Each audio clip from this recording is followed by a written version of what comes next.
with that, the YouTube side of the stream should be active, I hope. And if it's not, well, too bad. No VOD for anyone.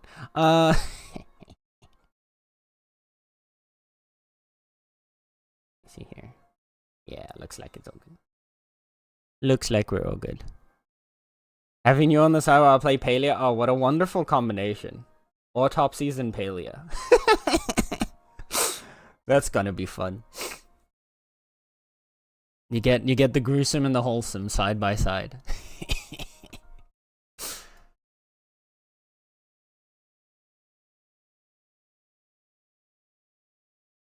Okay, let us have the game boot up. Game capture.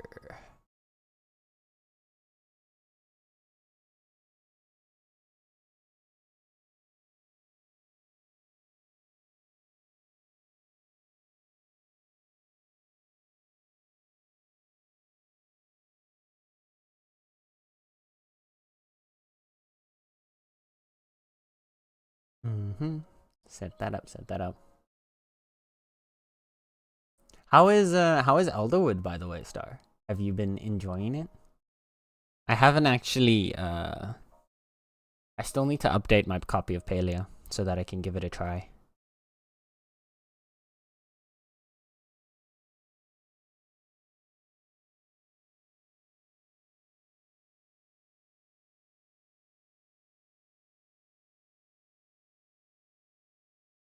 Has there been a bunch of new additions? Yeah. You like it? Nice. Any wild new additions that absolutely blow your mind, or is it for the most part a bit more of the same but like a new fun environment to explore?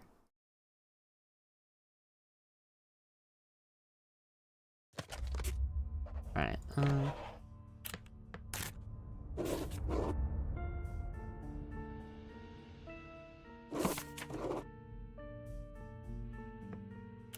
I think everything was fine as it was before, right? I know we had this once before and it was fine, so. Okay.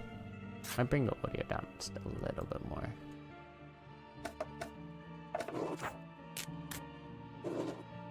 Just a tad bit quieter.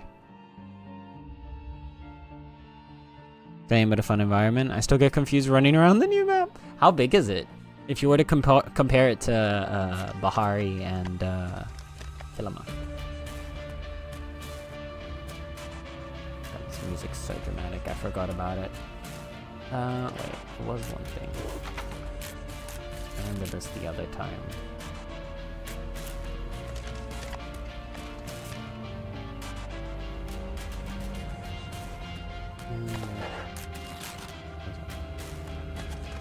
Okay. There are more tunnels. Ooh, interesting. Okay. Let's dive straight into our autopsy only mode. And see what we have in store for us. So it is essentially the exact same space as it was before in the original story version of the game. The only difference is the that outside there, all of like the lab stuff, or all the interesting things that had, because I know like out there I think was where they had like the actual lab where you had to do the analyses and stuff like that. Everything that you had to use in different rooms has all been moved into this one. So you've got the blood samples to test over there, you've got the microscope there, you've got the centrifuge there, you've got the chromatograph there, the animal bite books is over here. So basically they've put everything into one centralized room so that you can get things ready. I don't know if this is part of the new patch or what, but I saw a giant mushroom plushie and I'm tempted to re-download, but I don't know if I have the time. I mean, we could always swap out every now and then a Minecraft night for a Palia night, Joe. I'm just saying it's an option, you know. It's just an option. There's a mushroom. I saw There's a little mushroom critter. I think the mushroom plush was a wish lists thing. But yeah, but to start off, put on your gloves first and foremost. Get yourself protected. We're already going to be doing that with... That's true, but Coral Island is taking forever to actually do their multiplayer update. So, like... we could tide the time until Coral Island decides to finally release that goddamned multiplayer update. By playing some Paleo. Hello? Is my, I think... Is OBS doing okay? I don't know if OBS is doing alright right now.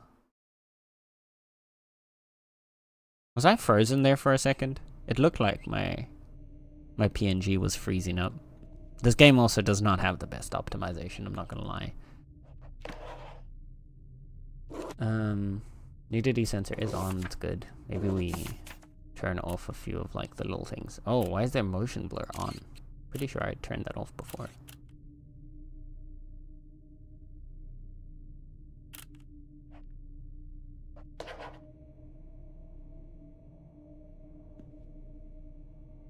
Wait, the film grain is a setting. I just noticed that. That's so much better. Okay. That's complete. Oh yeah, I forgot I started that game. Oh, wait, did you get Coral Island Star? I thought you hadn't gotten it yet. Right. So, first and foremost, we gotta collect our little bits of equipment. I don't know why they keep the camera in a drawer like that, but it is what it is. First thing we gotta do is read our little case file to see what we're dealing with. So, our police report. From 20 minutes past 6 on the 24th of April, 1991. Alexander Brown, age 40, male, 172 centimeters tall, 82 kilograms, race white. Deceased presented to hospital emergency department, later died. Friends and relatives expressed concern about unsanitary living conditions. That's always a good sign. Prior caution for not wearing a helmet while skateboarding. Relatives report an extreme aversion to doctors, hospitals, and needles. Past problems with weight and weight loss drugs. I mean, 82 kilograms and 172 centimeters. That's not a bad weight. Police do not suspect any suspicious activity and have no persons of interest and doesn't have a medical insurance.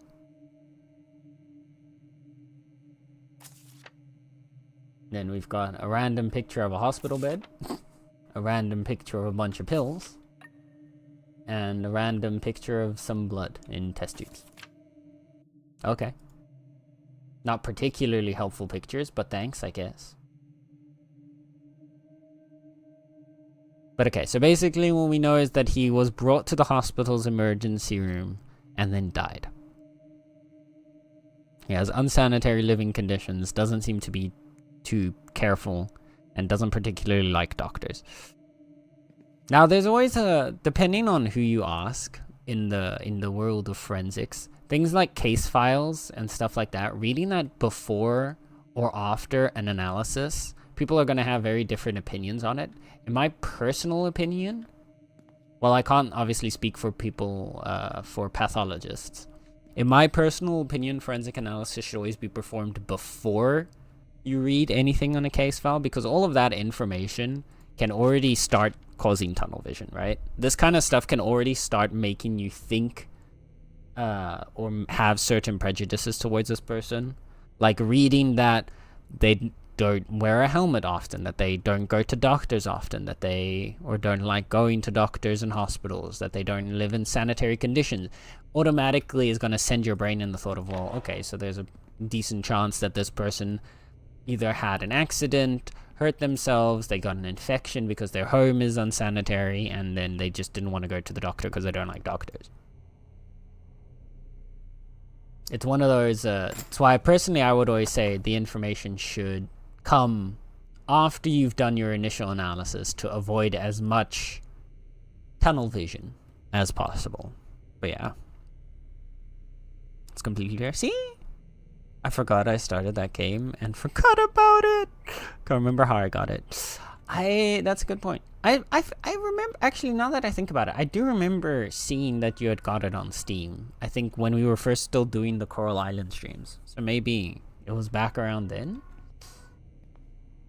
Or did you also get it through Humble Bundle, maybe? Because I know I got mine from Humble Bundle.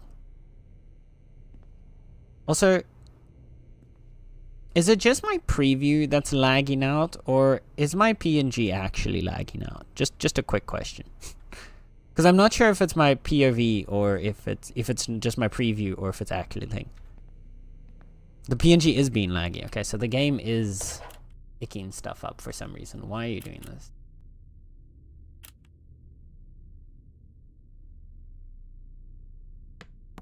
Is it the subsurface? Are you... Is it... I think it's literally just... Good, there's a TOS save filter? Yeah. They have, I made sure to double check that. Okay, you know what? Let's bring down the shadows a little bit. Will that make it? No, it's still kind of... It's a little less. But it's still... This game, man. There's no reason for it to be causing... What if we get rid of bloom? Will that make it better? It looks to be a... Not really, no. As soon as I start moving, it seems to start lagging again. It is what it is. We just have to kind of deal with the game being icky. Okay. Also, hi, Cookie. Welcome on in. So, first and foremost, before you get to do anything... Yeah, I tried... I turned off... Did I turn off chromatic? I thought I turned chromatic off as well. I didn't turn off chromatic, never mind. There we go. Yeah, I think it's also because I remember this the first time when we played through the actual story mode of the game. It also just has really bad optimization. Like, it lags way too hard for a game that shouldn't be lagging this hard, but yeah. It looks like it's a little better. Like, the game itself does not lag. It just causes everything else to lag out. Because, I don't know, it wants to eat too many resources. I'm not sure. But here we are. Right. So, first and foremost, we gotta do our classic photography. So, ideally, normally, you take a overhead picture of the, as they call here, a general photo, to show the remains of the person. However, the problem here is that we're not taking it properly. The normal way you'd want to take it is you would want to have a camera set up above that you can take a top-down photo so that you get a view like this where you can see the entirety of the body. Because if we're doing it like the way the game is telling us and we're just taking it from one side here, you can see we're missing the deceased's left arm. Now, later, when we start taking more general, specific pictures of specific parts of the body, this over here has no reference point to anyone who looks back at the pictures. If you look back at the pictures, you're not going to see that mark over there. You're going to be like, where is that from? What part of the body is that supposed to be on? And then you're going to get confused.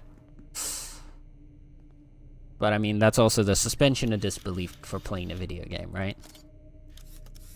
We're getting lacerations on an arm. We've got bruising to the skull.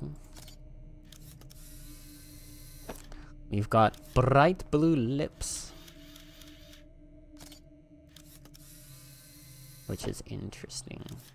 That's usually a mark of insufficient oxygen. Discoloration of the feet as well. Cyanosis, heavy. So, thank you, Tally.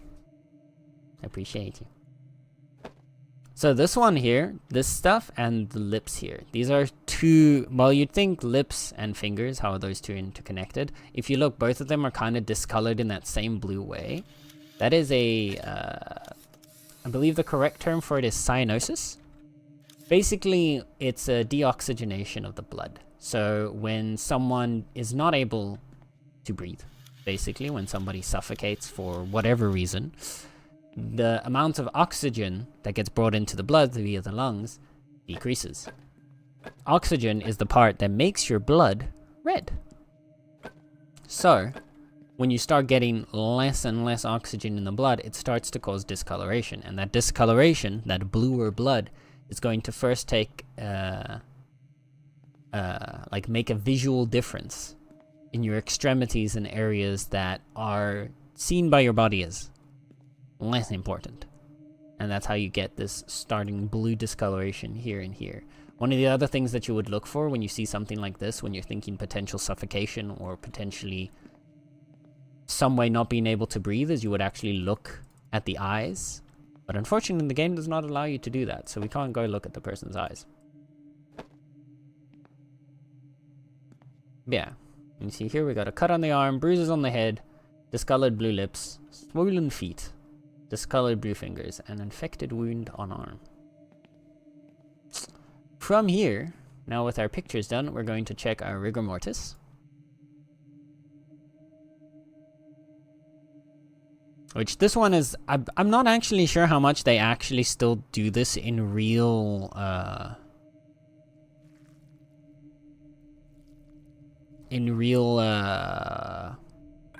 autopsies, where they just kind of pick the arm up and down and kind of swing it around a little bit to see. It is a good basic test to see whether or not there is rigor mortis present, but like the way that they do it in TV is kind of similar to what they're doing here, where it's just like you move the arm a bit, you see whether or not there's rigor mortis, and then they instantly know how many hours after death it is. That's not how that works. You can figure out a minimum hours or a maximum hours depending on the presence of rigor mortis in the body. And the other fun fact is that rigor mortis is not a one-time thing. We have two different instances of rigor mortis that occurs in the body. The first is shortly after death, and that's the one that is mostly referenced in crime shows. Because in the first 48 hours of death, your body, all of your muscles are going to tense up, and they're all going to be very active because of the breakdowns of ATP, which is usually the thing that will relax your muscles. Once that all breaks down, your muscles will all be tensed up and your body will go into rigor mortis. After those first 48 hours, roughly, this depends on a lot of different things, it'll start to weaken and it'll come loose again, and then your body will exit rigor mortis and become supple. After that, when you start to go into actual decomposition, is when your muscles will start to actively decompose, and in doing so, they're going to enter into their second rigor mortis, which is your permanent rigor mortis. So the window between first and second rigor mortis is your best situation in terms of creating a window gap of how long someone has been dead, or the gap between death and first rigor mortis. And you can pretty easily tell the difference because, well, the body looks cold, blue, discolored, which means it's definitely not before the first rigor mortis. But because it is still apparently supple in this case and there's no rigor, then it's definitely after the first but before the second, which gives you a decent window of time that you can estimate between. But being able to, like our character here does, just easy 64 hours after death, would not base that entirely just off of the rigor mortis. That being said, he did die in a hospital, so we do actually have the actual time of death. In which case, it wouldn't necessarily be probable time of death. It would just be that is the time of death. But yeah, it is what it is. Now let's start looking at the actual wounds. First, we're going to pull out our little magnifying glass.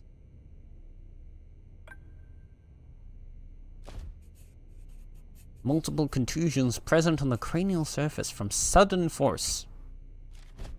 That's specific, but okay. Don't know if I would be able to estimate sudden force immediately off of that, but you know, it is what it is. Lips discolored blue, lacking blood flow. See, that's what we were saying earlier.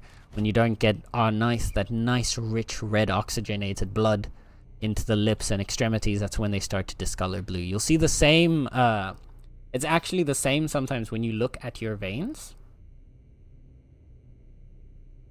If you were able to actually look at your blood and you were able to see your own blood, you would see two different discolorations of blood, being reddish and bluish. Basically being the blood that does have oxygen running through it and the blood that does not. After it is returning to your heart and lungs to reoxygenate itself. And the infected wound on the arm shows significant redness, swelling, and purulent exudate. Now that's a term I honestly have never heard before, but that's also because I did my degree in Dutch the first time. So maybe it's just different word use that they use in America. Fingers exhibit bluish discoloration, possible cyanosis. There you go. And then, oh, apparently it's only that foot that we can look at for the swelling. Marked swelling observed in both feet, consistent with fluid acclimation. And that's all common stuff. Then the next one up is the UV lamp to check for any other signs. Again, if you're using a UV lamp, you would not actually be using it like this. It would have to be pretty dark in order to actually see something with a UV lamp. Obviously, they don't do that here because otherwise you just can't see much if it's completely dark. But it is, yeah, UV works like shit in the light. Exactly. If you've ever tried to shine like a UV lamp, if you've ever been to like UV golf or something like that, you know that those places are always very dark because that's how you get the UV shine to actually show anything.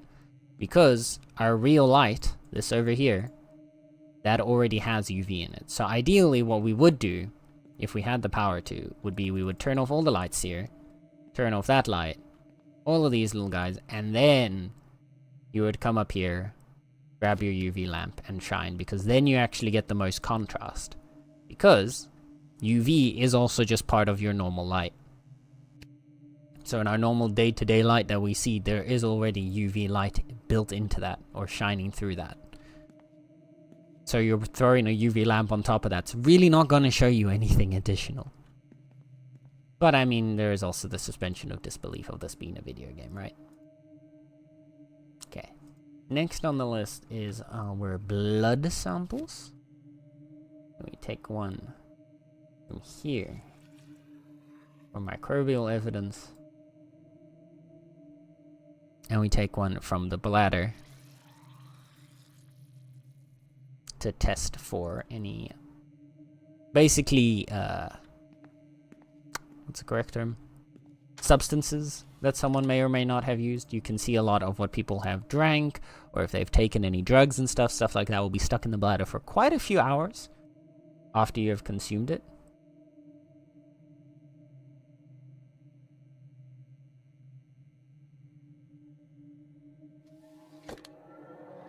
This is what we do here. Then you use the centrifuge here to split. Do you drain blood from the bladder or urine? You drain blood. So, the reason being is that the,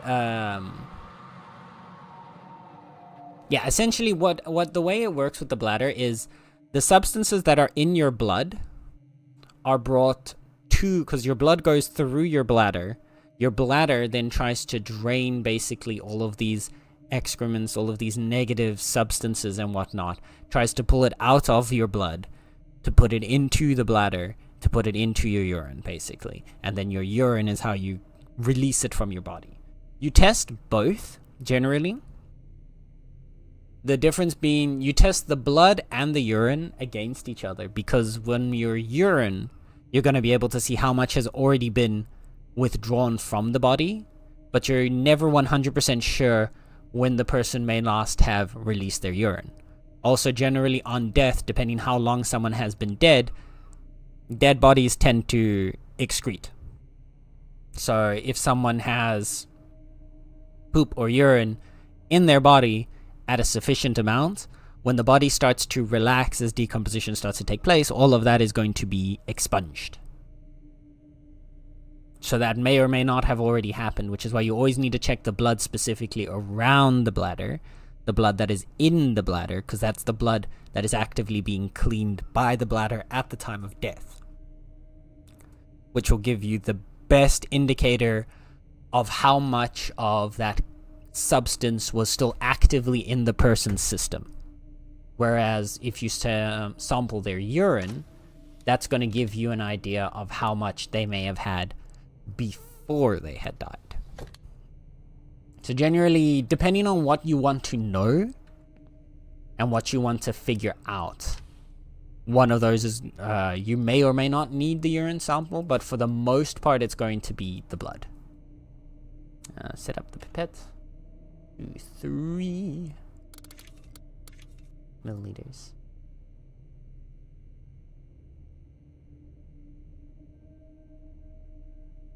And then we just brush it out and slurp it up. Get that sample out, and we put it into the chromatogram, and that's going to give us an idea of exactly what was currently active in the deceased's blood at the time of death. So generally, this part of this is not going to be done by the pathologist. The pathologist is going to be collecting these samples, and these are going to be sent over to other experts to do the different tests. This would be generally probably a chemist who would do this, because you have to do a preparation of the blood. It's not just centrifuge and then put the blood into a chromatogram. It's you would centrifuge the blood, then you would prep the sample that you take out of that, and then you would actually be able to run that through your different types of tests.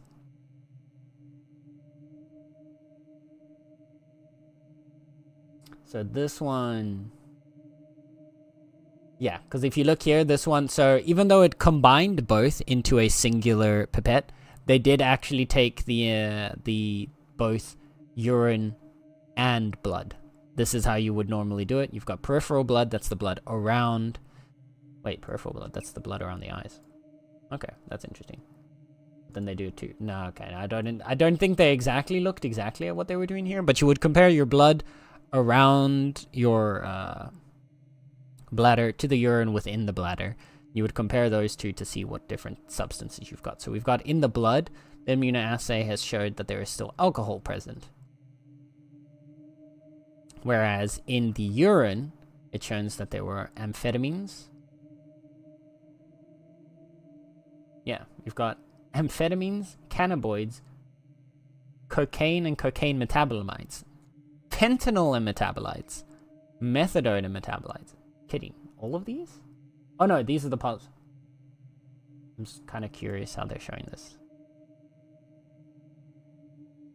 Opiates. Now I'm starting to be confused by what they're doing. They have an interesting way that they're showing the system off. Oh, is this just what they're testing for? Never mind. This must be the section that they're doing what they're testing for. So down here is their positive findings. Creatine elevated, urine elevated, uric acid. So that's fairly normal. The creatine and urea indicating possible kidney failure. They have a very weird way that they're showing this off, but I guess this is also because it's supposed to be based off of, like, I think 90s. 90s was the year of this, right? Yeah, 1991. So, this is not at all what a report would look like anymore. Which is why I'm going to have trouble probably reading it correctly. But that's why the game thankfully just shows you here exactly what it was. So we have indications of kidney failure. Then here,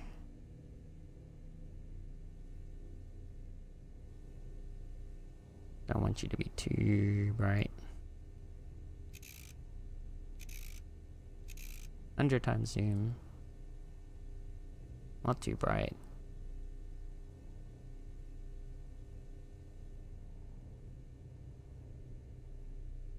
You can like look around. Oh, we just moved around a bit. This again would not be something that your pathologist does, but this would be again a sample that would be sent out to a forensic biologist who would then be looking at these bacteria. But it says that the Extreme high presence of pathogenic bacteria throughout the entire bloodstream and organs. What exactly does he mean by pathogenic bacteria? That's a very weirdly just open term. Why is that covered in blood? That's unsanitary. Alright. Well, with that out of the way, we've done our blood analyses, which means we now... let's do our incisions.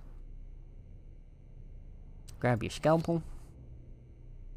And off you go.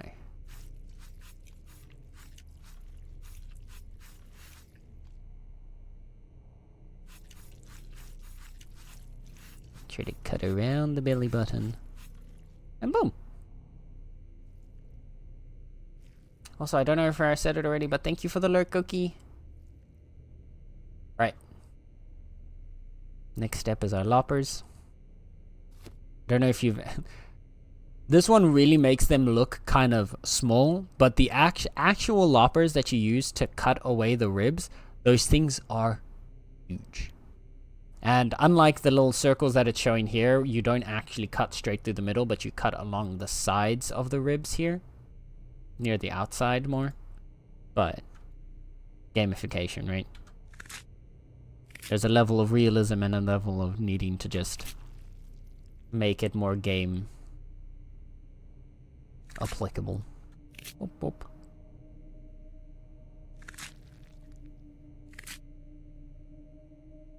Chop, chop, chop. Alright, and now we get to work our way through the organs one by one. So starting with our trachea. Intact, smooth pale walls, no visible signs of inflammation or structural abnormalities. Means nothing to worry about here, and we can store. We do have possible cyanosis, which means something may have been obstructing the victim's ability to breathe. Which, so, to me, would indicate, even if there is no immediate sign of anything wrong with the trachea, you would still want to check inside to make sure. Hello? That was weird. During dissection, trachea appears healthy, with a clear airway, smooth mucosal lining, and no signs of obstruction or inflammation. There you go. That means whatever the cyanosis came from, it was not that. And our lungs also appear normal in size and shape, smooth, pinkish surface, no visible lesions or abnormalities. Again, because of the cyanosis, I would still recommend probably double checking if there's anything suspicious on the inside. Chop up. Drop down. But it seems to be completely healthy on both sides. Yeah. Healthy with a smooth surface, normal color, no evidence of inflammation or disease. Now this is where things get interesting, because again, cyanosis is generally a situation where there is no oxygenated blood arriving to the extremities. But that would then indicate potentially something wrong with the heart. The heart is enlarged and swollen with a smooth, taut surface that appears distended and demonstrates prominent vascular markings. In other words, there was something wrong with the heart. Ooh! The liver is enlarged with a smooth, pale yellow surface indicating significant fatty infiltration with a soft texture. Yeah, that doesn't look too good. Let's get a look-see inside.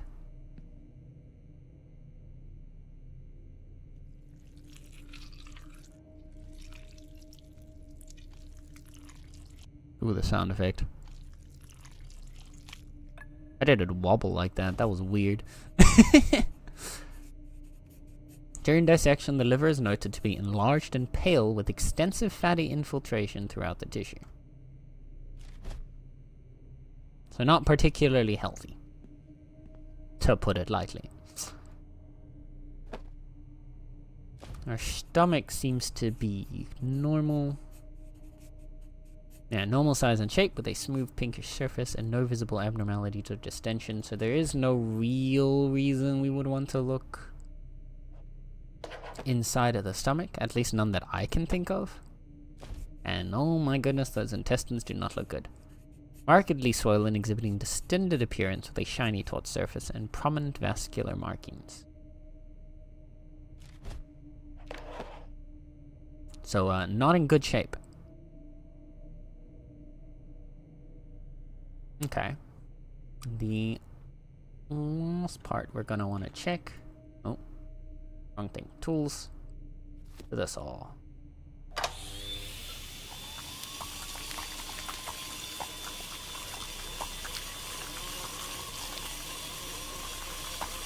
Because we've got an injury to the head, we're going to want to check the status of the brain.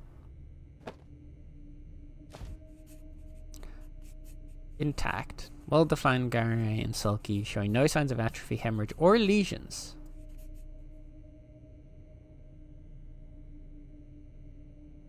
Which is an interesting one. It's likely not required, but we're still going to do it, again, because of the injury to the head. You would probably be able to see on the outside of the brain if something was wrong. To my understanding. Boy. Let's see.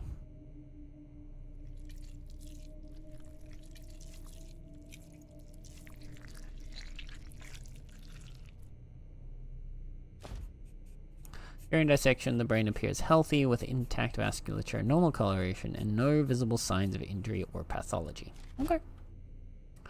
Well, there you go. There was nothing wrong with the brain. So, what we've got so far is the brain seems to be completely fine. The intestines were distended and swollen. The stomach was normal. The liver was enlarged and full of fatty tissue. The heart was distended as well. The lungs were completely fine.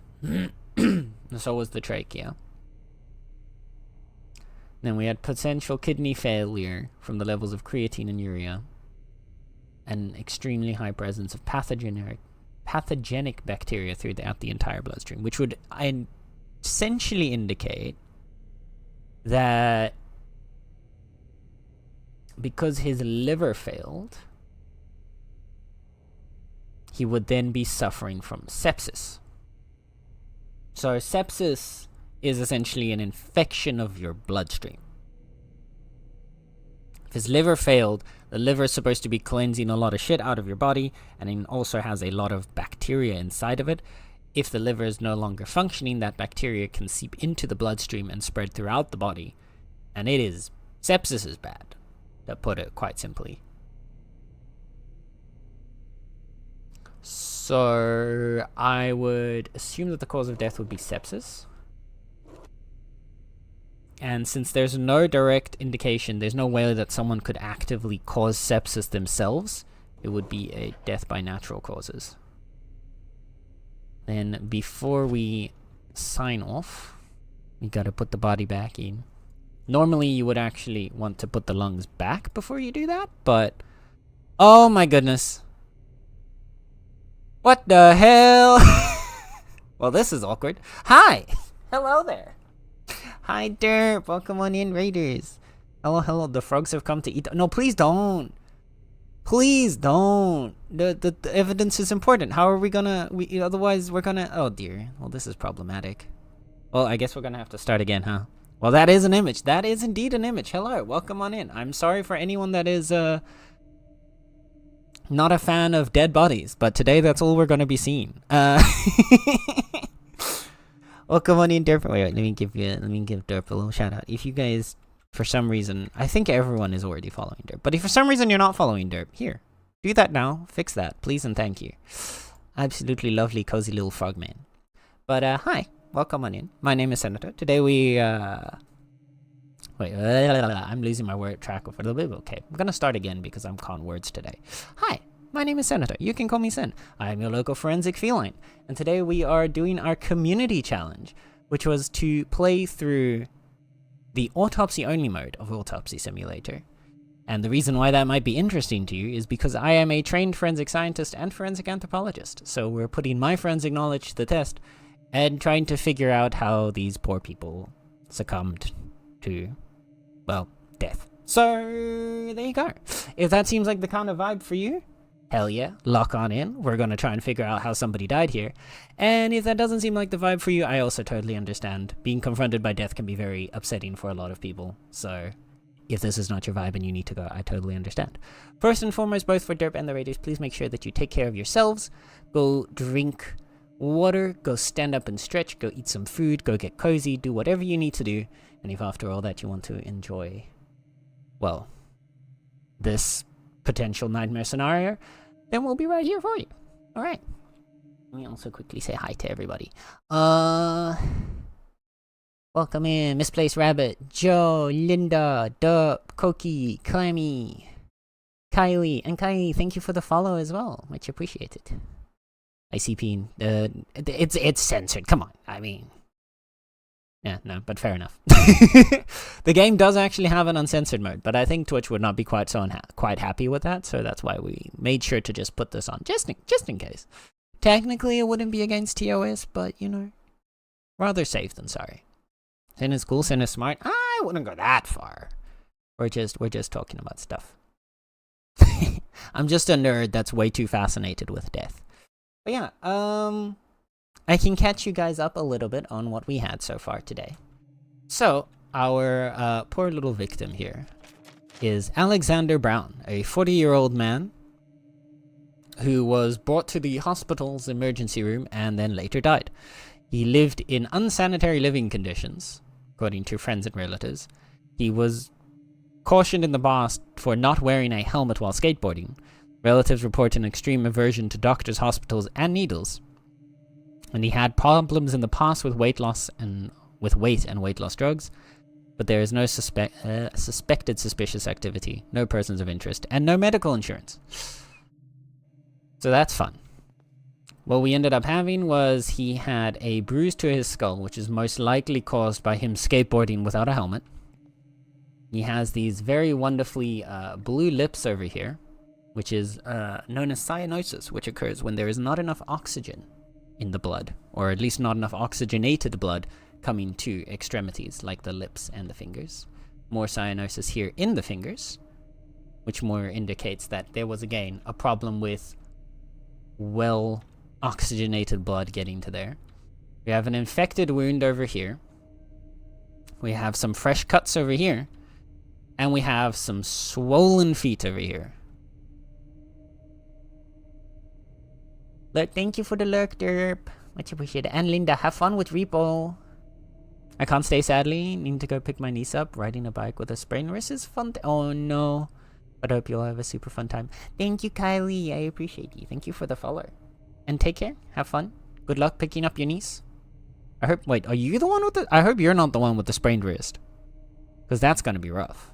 Good luck. Take care of yourself, okay? I know how he died. Top of the head is missing. Clammy, you're a goddamn genius. You're a goddamn genius. How did you know? I am? Oh no, Kylie! I fell off the bike yesterday. I am so sorry to hear that. That is rough. Don't tell Linda. Linda, you didn't hear anything. She didn't. It's fine. I'm sure Linda heard nothing. It's fine. If Linda asks, we didn't know. We don't know. Nothing happened. Nothing happened. Where were we? Right. So, we had just finished our full autopsy. We had sampled the blood. In the blood, we noticed elevated levels of creatine and urea, which indicate possible kidney failure.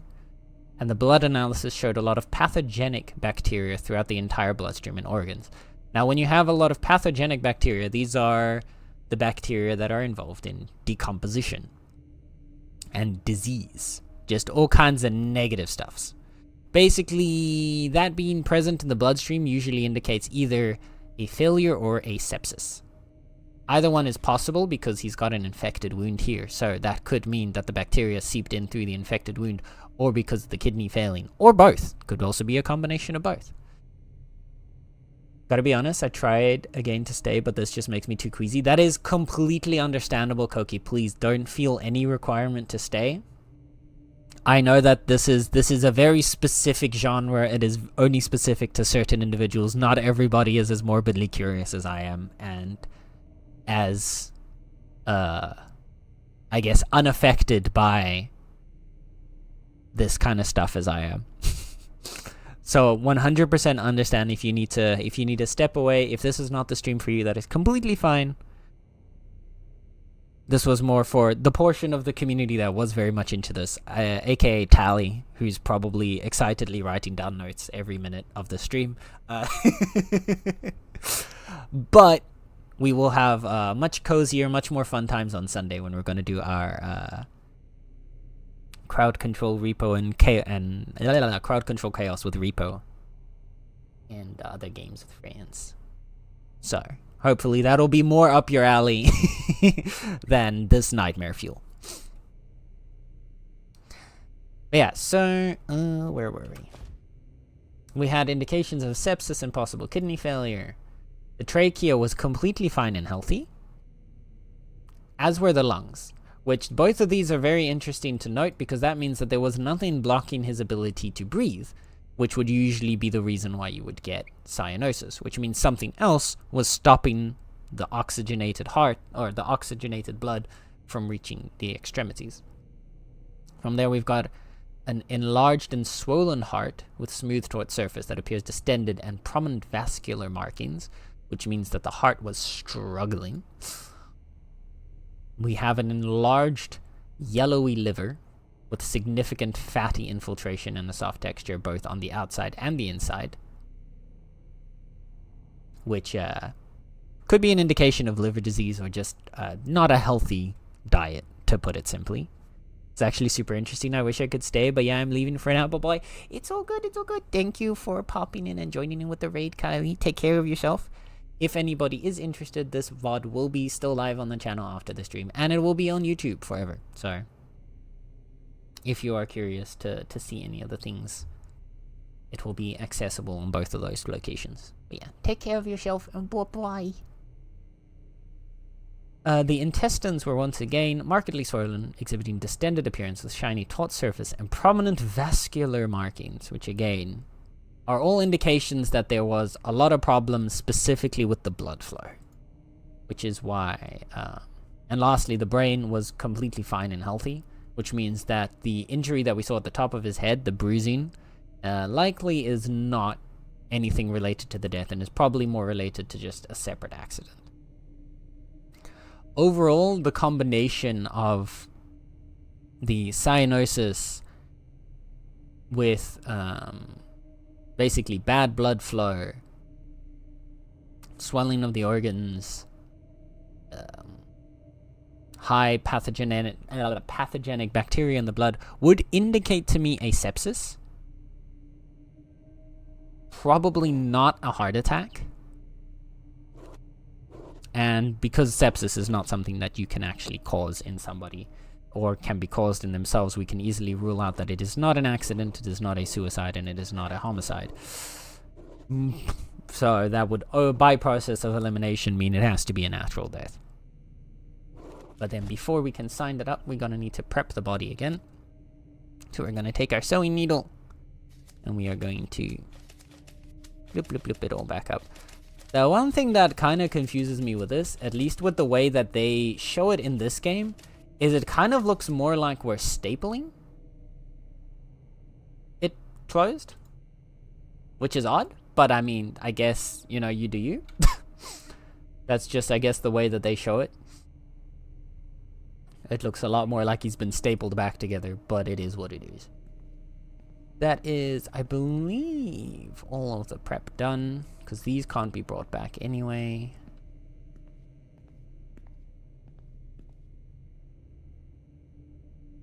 And yeah, so with that all out of the way, let us put our little signature.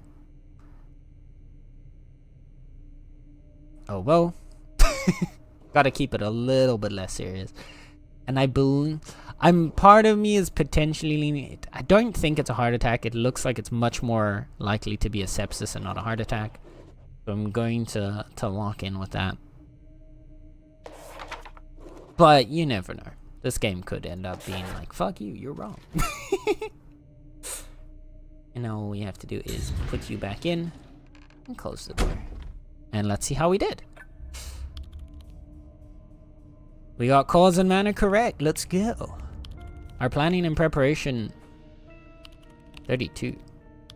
Apparently we missed something on our planning and preparation. I'm not entirely sure what.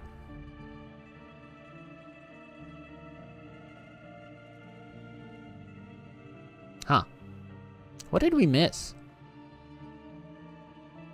We did all the minigames correctly. We got the cause of death correct. And the cleanup was done correctly. What did we miss on planning? We put on our gloves, we put on our coat, we checked the booklet, we checked the pictures. I'm not sure what we missed. Oh well. Let's go for another one.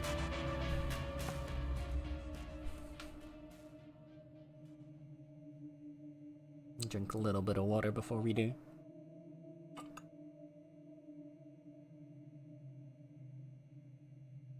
Okay.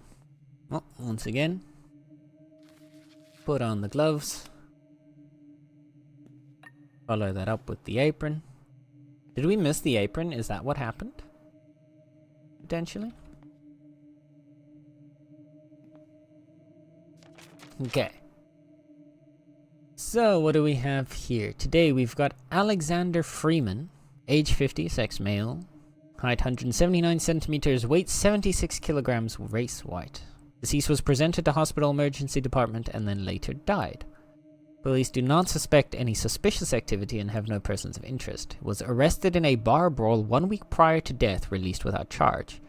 Witness noted a large reptile stopped roaming the crime scene. A semi-pro league ice hockey player. Okay. Wealthy shut-in with extensive collection of fine spirits and cigars. Prior report of accident with backyard wood stove. Firefighters attended. Owns 2 dogs, 5 cats, and several unregistered exotic animals. Bruising. We got a random picture of, I guess, like a little crocodile. And we got a hospital bed picture. I think that's the whole file, right? Yep. Okay. Then let's pick up our camera.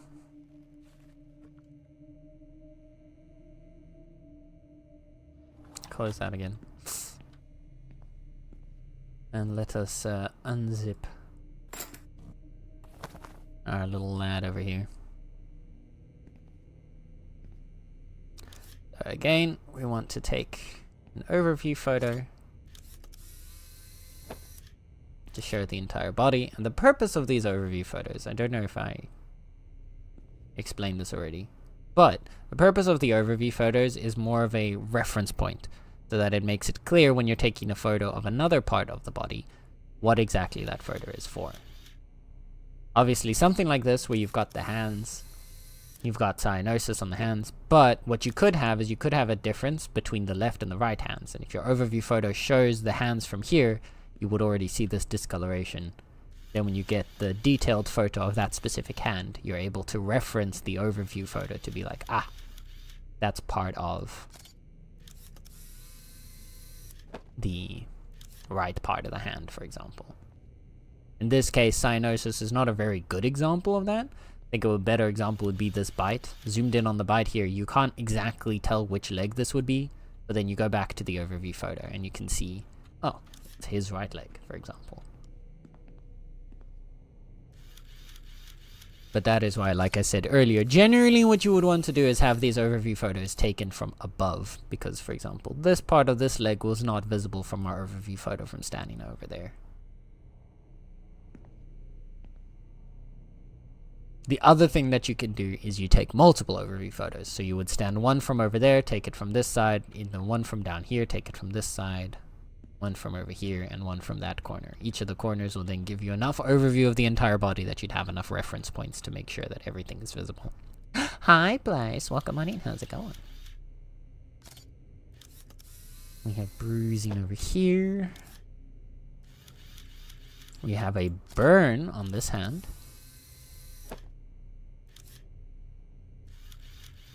and also bruising. Looks to be everything.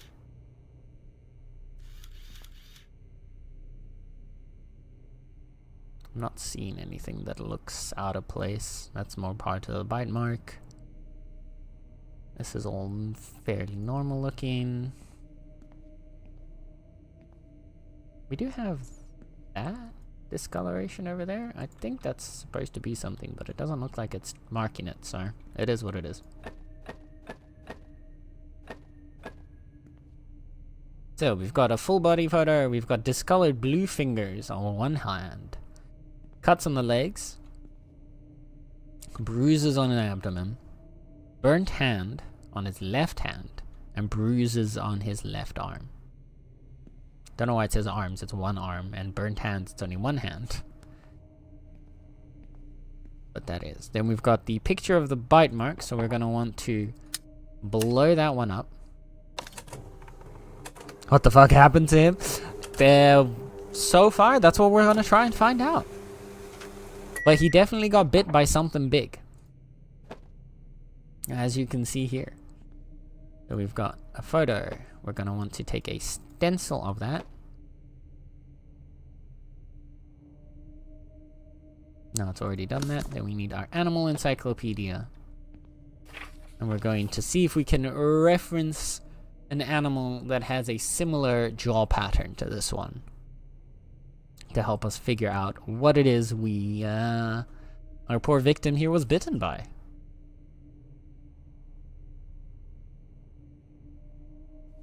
It looks like an alligator. It was indeed an alligator. So, bite marks confirmed as a Mississippi alligator consistent with police reports. So yeah, they saw a large reptile there. Brother got bitten by a Mississippi alligator. Now let's take a look-sees. So, here's our bite marks. Large bite marks causing non-fatal deep laceration wounds.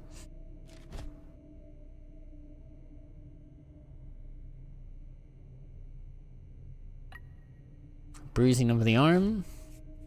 Multiple bruises noted on the arm, varying in size and color, indicating blunt force trauma.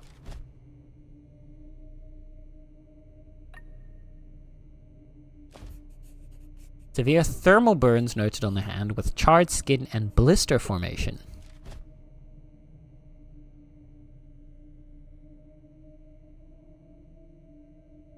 And the alligator put a flamethrower on the hand? Maybe. Who knows? Maybe the alligator was armed and dangerous. I love that it's looking at these fingers for the bluish discoloration, even though you can't actually see that on these fingers. But you can quite clearly see them here. But again, we've got a case of cyanosis, which means once again, oxygen deprived, or the fingers and the extremities were being deprived of oxygenated blood. Which means something may have either been stopping him from being able to breathe properly, or something was stopping the blood from flowing properly to get to those extremities. The fact that the lips are not discolored would sooner indicate to me that there was not necessarily a problem with oxygen getting into the blood, but more so blood being able to get all the way out to the extremities. We've got several distinct cuts observed on both legs with varying depths and sharp edges. Okay. A good start. Then we're going to want to do another scan with a UV lamp, just to make sure that there are no other trace evidence that we cannot see. So, technically, I can't remember if the game actually makes a difference out of this or not, but to be more realistic, you would turn off the lamp there. So we're going to do that for immersion, chat. Immersion. Yeah, we're not really seeing much with this little UV lamp. Wasn't really expecting.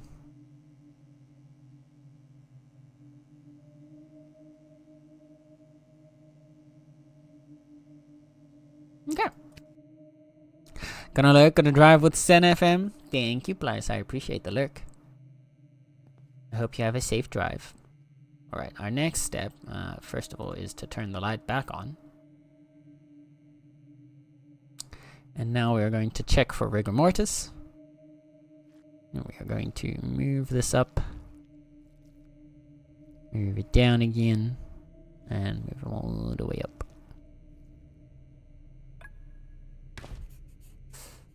There is no rigor, so we are 37 hours after death. Again, we know the amount of time after death because of when the victim died, since they died in the hospital. Also, wait, 37 hours.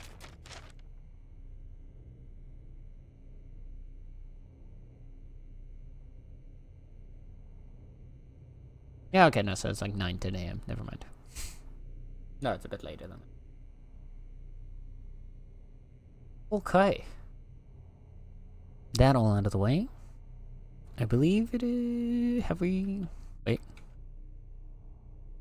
Yeah, we checked. So, now we start getting to the cutting.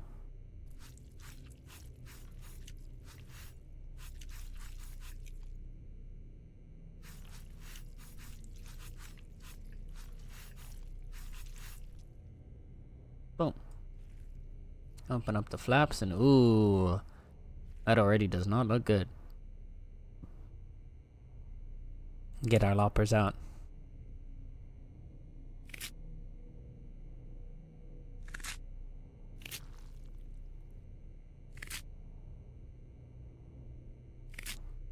Chop.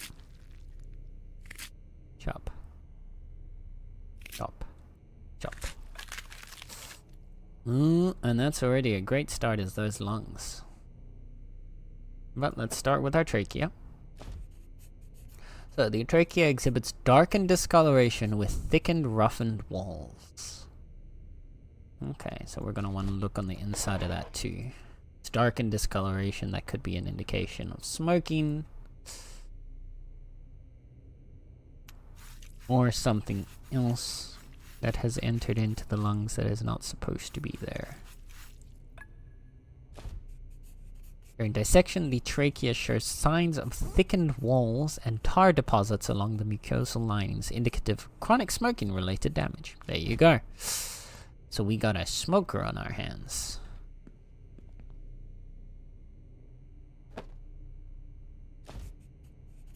The lungs exhibit a dark, discolored surface with irregular nodules and a stiff texture characteristic of chronic smoking. And this is true, chat. If you smoke a lot, this is what your lungs look like. This is why you don't want to smoke. Part of the reason why I will never ever start smoking is because I got to see an actual, not a video game representation of a lung, but the actual lung of a smoker. And oh my goodness, that is not nice to see.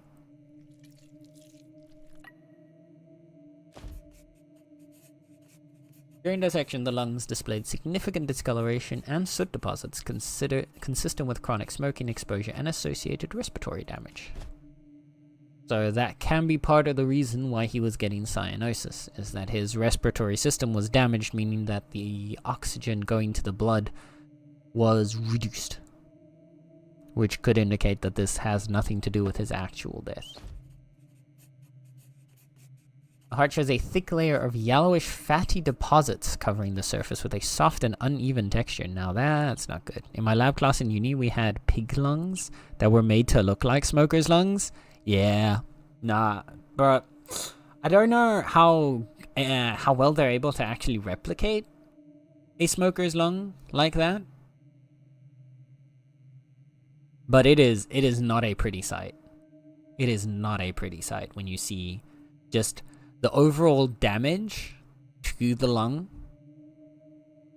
And the thing is, and that's the other thing, like you have people that go like, well, if my lungs are already screwed, why do I need to stop now, kind of thing. The thing is, if you stop early enough in your life, if you stop before you're 30, your lungs can, like, I think maybe even later, but if you stop early enough into your life, your lungs can completely re-heal. Like, they can completely regenerate back into healthy lungs, because slowly but surely, all of the cells and everything are being replaced over time. So over a long enough period of time, your heart or your lungs or whatever that's been damaged by your smoking can heal back into essentially completely normal. And even if it can't heal completely back to normal, it can still heal to a much healthier state. So stop smoking, kids. I skipped the cadaver unit though, it freaked me out too much. I 100% understand that. Again, not everybody is as crazy as I am and intrigued by remains, I guess to say. Perhaps I was a little too interested. I remember the first time we had an autopsy unit in my course. I think, was it first year or was it second year? It was second year, yeah. Second year of my bachelor's, we had an autopsy unit. And then part of it was then that we actually went to a medical university where they had already prepared human remains, and then you were able to actually look into it and see all of what had been done to it and blah blah blah blah blah, and like actually like partake in what they do here, which is like, you know, opening it up and removing the organs and looking at them and stuff like that. And I was perhaps a little too eager, but like every time that they would be like, oh, does someone want to help us like open up the body? Does someone want to help us like take out the heart? Does someone want to help us blah blah blah blah blah? I was always like the first one to be like, me. And the rest of my class, keep in mind, these are all people that were interested in forensics. Of the rest of my class, of like I think we had 2 classes together, I think. We had like 30 people only. But of the 30 of us, it was only me and one other person that were like really eager to see everything. And everybody else was just kind of standing a meter away, just kind of looking.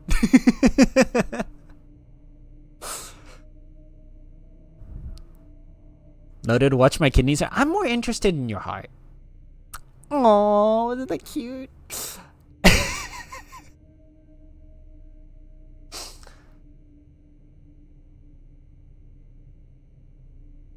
Okay, so we've got a fatty heart, so that's not a very healthy situation. I thought you were gonna sell my heart!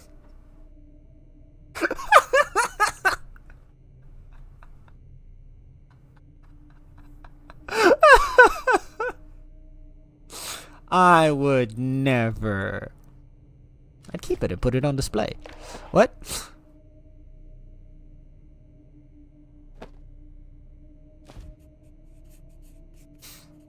Let's see. Let's look at our liver here. The liver appears normal in size and shape, smooth reddish brown surface, no visible lesions or abnormalities.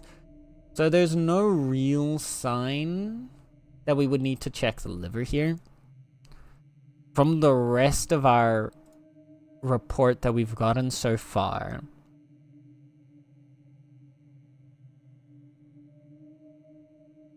I just realized we made a mistake, chat. We did forget something.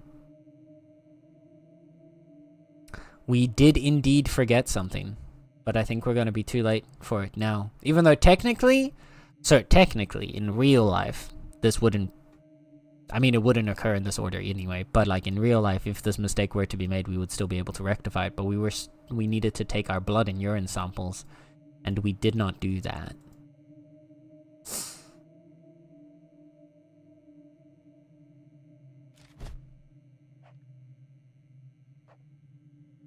Because I believe now if we try to, it probably won't let us.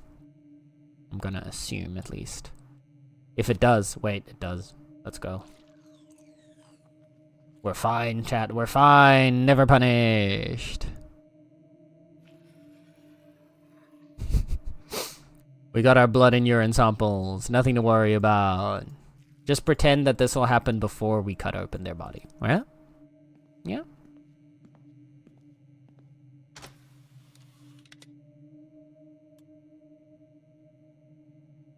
So like again, technically what would happen here is you would take these 2 samples as the pathologist.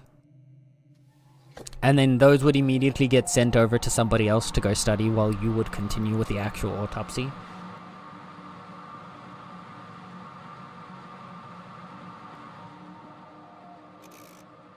Let us take a look at what the urine has for us.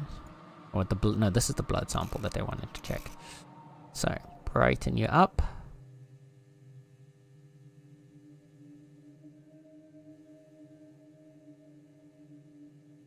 we just kind of move around and then he's gonna have his findings. Blood analysis reveals elevated tumor markers, suggesting potential cancer, likely in the diaphragm. Further examination is required. This might just be a case of smoker's lung.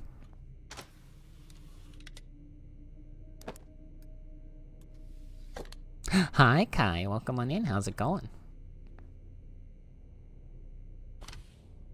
Let's set up our pipette.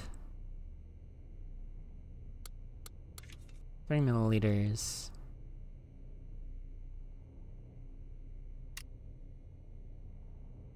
Push out all the air. Insert. Absorb the fluids. And put it in the chromatogram.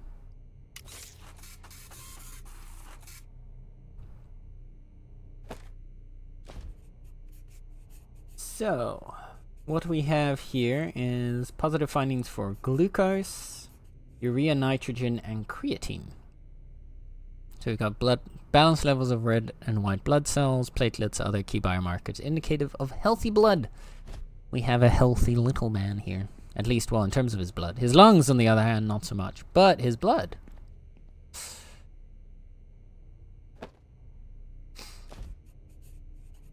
Let's see. Stomach is normal in size and shape, smooth pinkish surface, and no visible abnormalities or distension. Sorry, no real reason to cut that one. The intestines are normal in color and texture with a smooth, intact surface and no signs of inflammation or abnormalities. So again, nothing to worry about there. There's no immediate reason here why we would need to check his brain. None of the evidence that we've gotten so far indicates anything that would have a direct impact on the brain.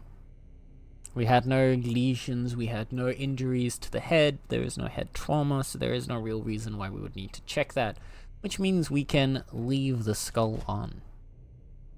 At least in a real life scenario. We'll see whether or not the game is okay with that. So with that being the case, again, normally you would actually put the organs back into the body before you would sew it back up, but the video game lets us kind of bypass that step. So, looking at our situation again, the bite mark from the alligator was non-fatal, and it doesn't look like it was necessarily something that contributed at all to the death of this individual. The bruises and the blunt force trauma are still an interesting one, actually, because we don't really have a reason where those come in. Oh no, actually that does, because those could be indicated from the bar brawl.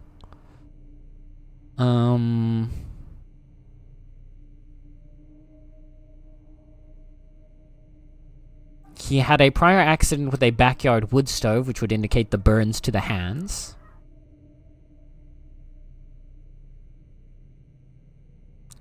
And the several unregistered exotic animals, that could be the situation for how the alligator got into his home and why he got bit by it.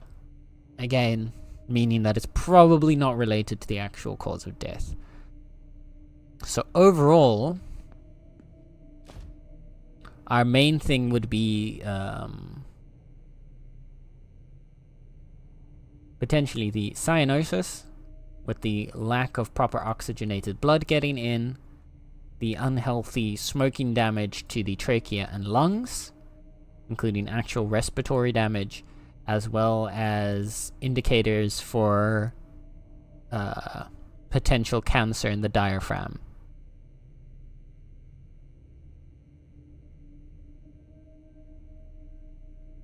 So I would say, based off of that, we've got a situation of lung cancer, which would be a natural manner of death.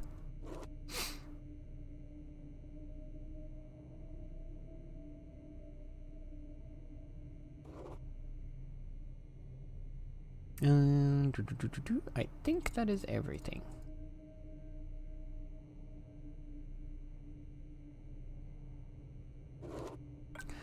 So if I am not mistaken, we put our little OO in here. Yeah, hi Kai, how is Kai doing today? Hope you're having a good day. Hope your Friday is treating you well. And let's put this little man away. And see how we did. So, correct cause and manner.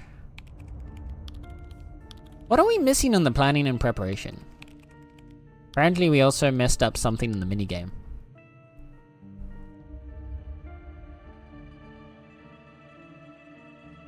I'm not sure what it is, what it's expecting us to have done here. Is this because it just wanted us to like actually get the cut open the skull? Were there more minigames that it wanted us to perform? Or was it the order that we did things for planning preparation? Who knows? Let's try again. See if we can get a perfect score.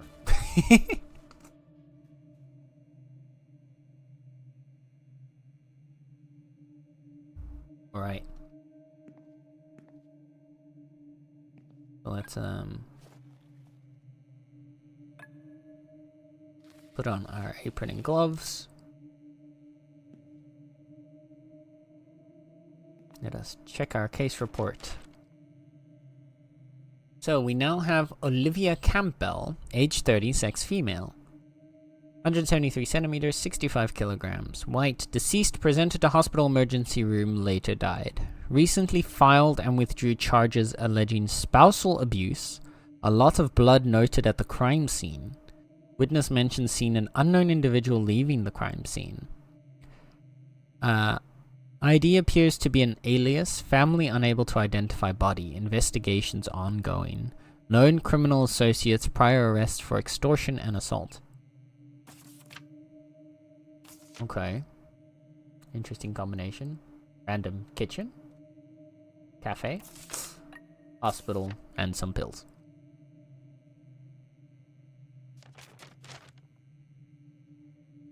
Okay. That's our report.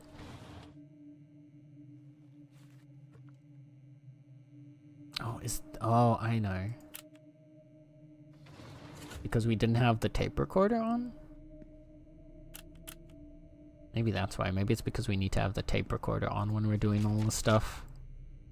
Since technically you would be talking your way through all of this. Alright. Let's get going. Hello, Olivia. Goodness gracious. You seem to have seen better days, my dear. For each photograph we take, Alright. we pin it up on the magnetic board. So, first and foremost, we once again have cyanosis on the lips. So lack of oxygenated blood. We have a rash on the chest.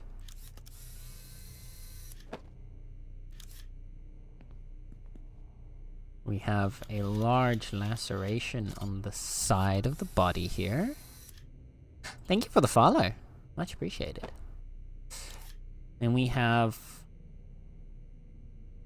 It looks like bruising discoloration, but it could also... No, actually this is black and greenish, so this is probably just discoloration from decomposition. And on this side, we have a burn on the hand.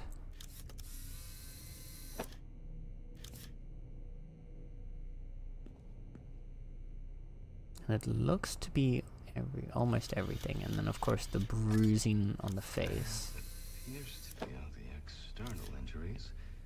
Okay, we can now proceed on to starting the autopsy. Okay.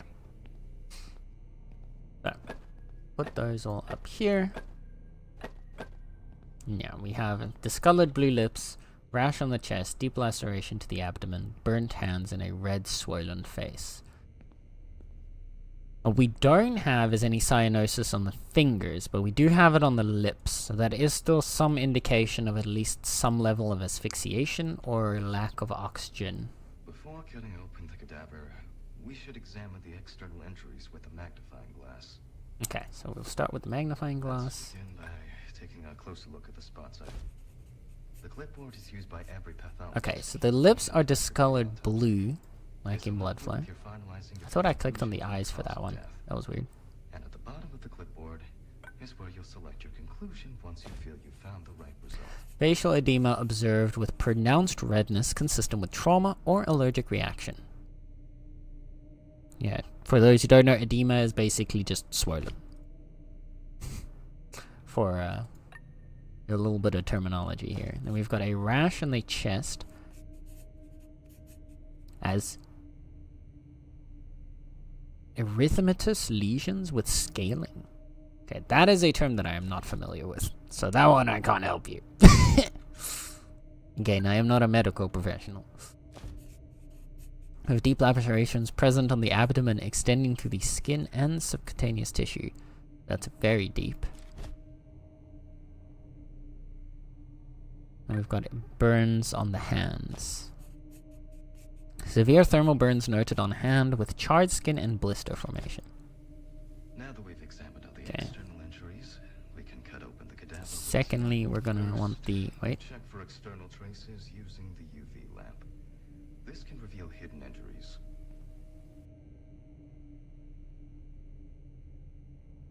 Take our UV lamp. Scan for any trace.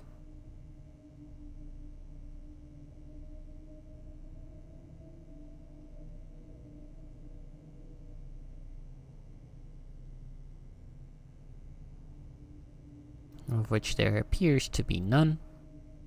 I wonder if they actually put any UV evidence in this mode. Because of the 3 we've done so far, not a single one has had any UV evidence. Well, we take our deceased by the hand. Gradually, we raise it.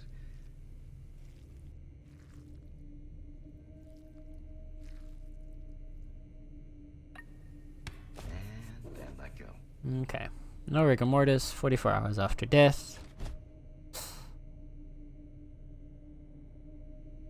In our next step, we're going to take our samples. Sorry. Get some blood. Now we take these samples to the microscope. Get some urine. Testing. Now we transfer these samples to the centrifuge for testing. That one in the centrifuge. Now we dial in the values for the centrifuge on the knobs. If you can't remember, then 70 and 15. And start. And then while that one runs, we can check the microbes over here. anything to adjust the dials of the microscope to be correct.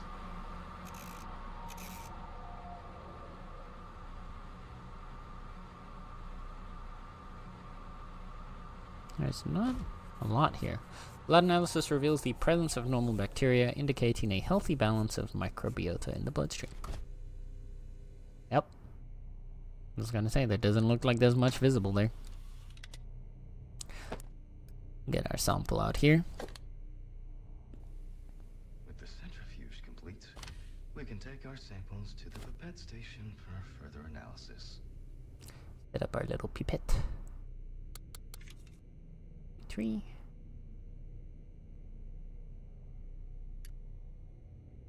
Push out all of the air. While you're holding the button, you put it down into your sample fluid and then you let go. Make sure you don't suck up any air in between, because if you put air into a chromatograph, you will destroy it. To put it quite simply,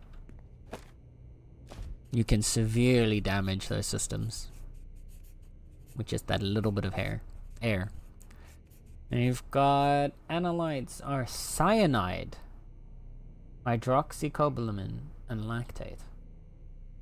Blood test reveals the presence of acute cyanide poisoning in the bloodstream. Oxygen saturation levels suggest interference with cellular respiration. So that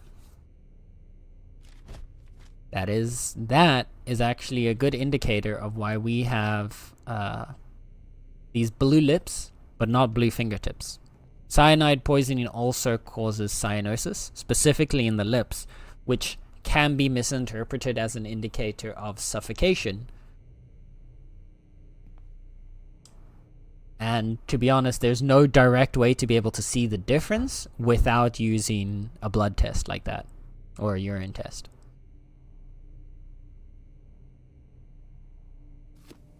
Alright, wait. And start cutting. The incision should be in the shape of the letter Y. So we start with an incision. Cut to reach all the way to the ribs and to penetrate the abdominal wall. Now we peel back and separate the skin.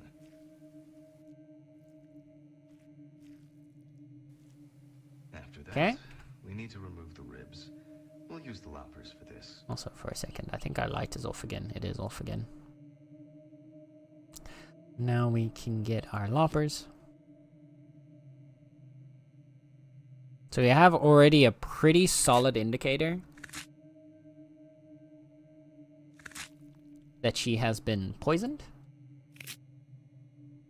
Because there is not really any natural reason for cyanide to be present in your bloodstream. That being said, We can now inspect the internal organs one by one for signs of we can't know for certain that the cyanide was actually the thing that killed her. That's the most important thing. While you can have an indicator of multiple different things that may have killed someone, or that could be fatal to someone, especially in situations of like murder, someone could try multiple different ways to kill someone, and only one of them might have actually caused the death. And you don't want to be called out on a technicality. Lung appears normal in size and shape, but displays areas of distension with a slightly darker color. Dissection would be advised to figure out the cause. Yup. When it doesn't look healthy, we gotta cut it open. To the cutting board on the main cutting table. Okay. Gently use the knife to cut open the organ.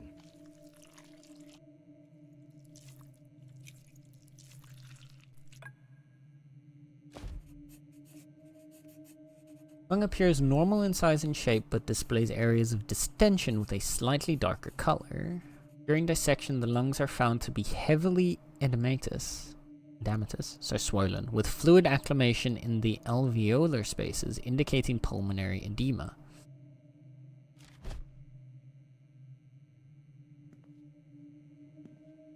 So there is a fluid buildup in the lungs.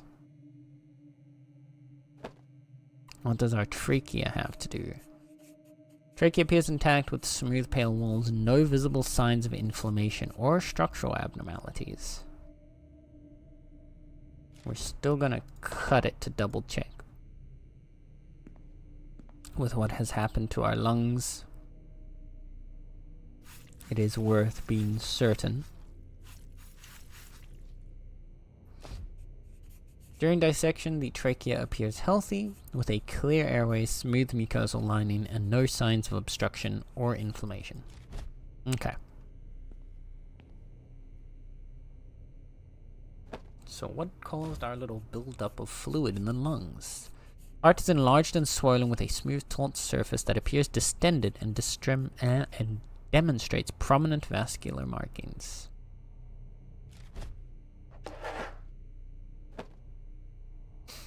And we have a deep laceration of the liver. Deep laceration across its surface with irregular, jagged edges and areas of exposed tissue. Okay. We need to double check that one. That's concerning.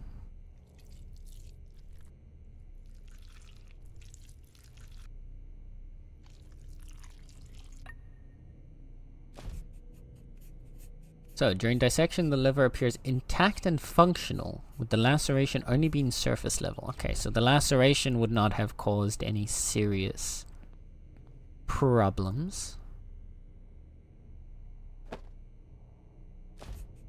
How is our stomach looking? The stomach appears normal in size and shape with a smooth pinkish surface and no visible abnormalities or distension. Further examination required. Yep. So why would we be checking out a normal stomach in this case, if you're wondering? Well, because our victim here has apparently at least had some level of cyanide poisoning. We need to figure out how that could have entered their body. So it might have been something that they had eaten. Perhaps there are pills. There you go. During dissection, the stomach appears to be healthy inside, however the contents show concentrated amounts of unidentifiable digested pills.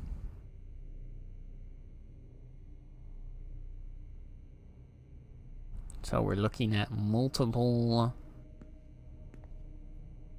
just a large quantity of pills.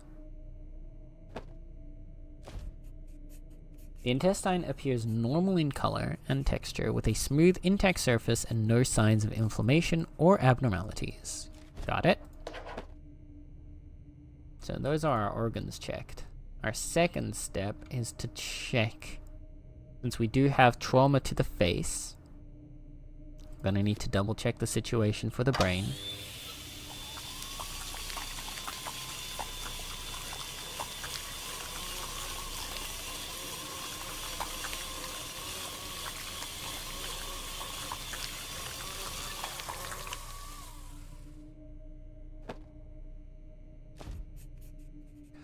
So the brain exhibits extensive blood pooling in darkened areas, disrupting normal tissue structure.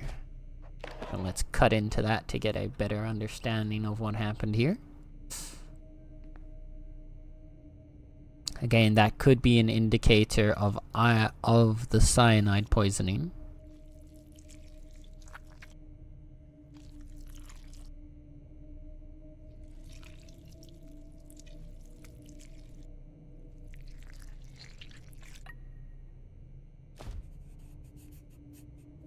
So, during dissection, extensive hemorrhaging is observed in the frontal lobe from possible trauma or damaging, with blood infiltration into surrounding brain tissue.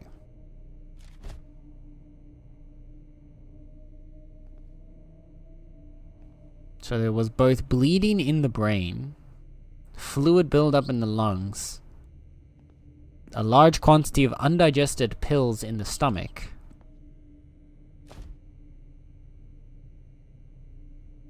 and blood in the, and cyanide in the blood. That's an interesting combination.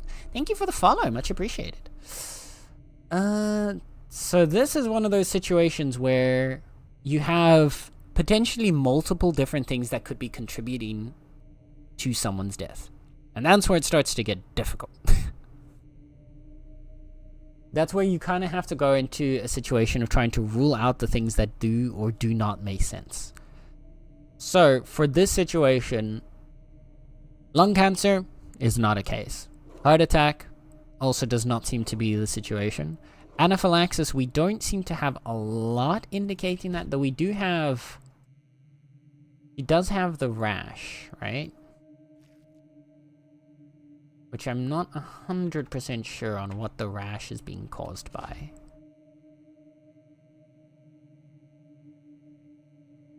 Because erythematous... What is erythematous lesions? I'm not actually familiar with that term.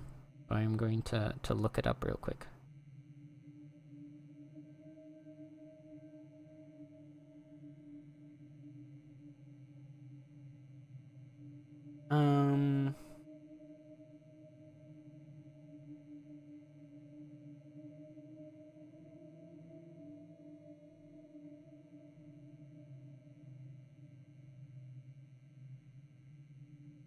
Oh, okay, it's just a red, somewhat circular lesion.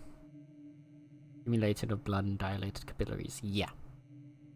So, that one, once again, indicates us more towards a cyanide poisoning. So the rash is indicating towards cyanide poisoning. The cyanosis of the lips is indicating towards cyanide poisoning. Because in both cases, what cyanide does to the body, part of the way that it kills somebody, is that it breaks your blood vessels and it breaks your capillaries. So it makes it harder for your blood to actually get to the places it needs to be, which is part of the reason why it starts to cause things like cyanosis of the lips, because the blood's no longer able to make it there because of all the damage to your blood vessels and your capillaries. And without that there, again, you're going to get a situation where it starts to turn blue. You're going to get less oxygen. Your body's not going to be able to function as well. So we've got a couple things that are pointing us towards chemical poisoning. We've got the damage in the blood pooling in the brain, which I believe, did it say specific to trauma?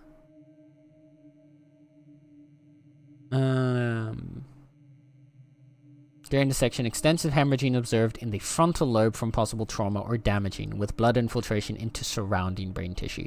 So we've got bleeding inside of the brain. That can be caused by direct trauma, but that can also be caused, again, by the cyanide poisoning, because the cyanide can break down the capillaries in the brain and cause it to bleed out around there as well.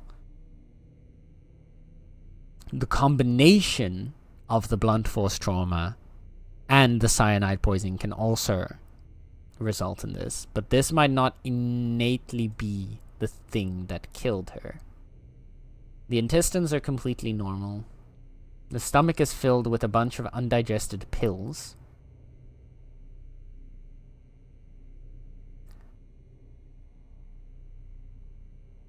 It's unidentifiable digested pills, so they consumed a whole bunch of pills. While at first glance, this might be a situation where someone would go, oh, that means suicide. Not necessarily. Someone else can easily force pills into somebody's stomach, especially in a situation of abuse or attack or whatever. And it is a common thing that you can try to do that in order to stage something as a suicide. Off of this information,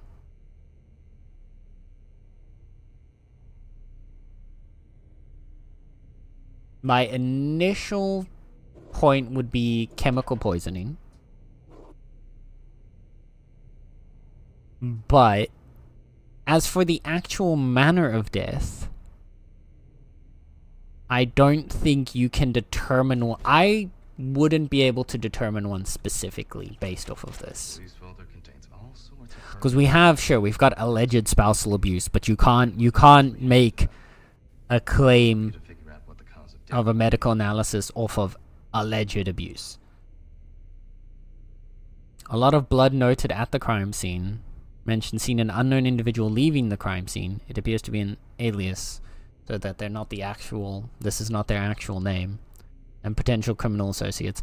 So like this would pigeonhole you into the thought process of this was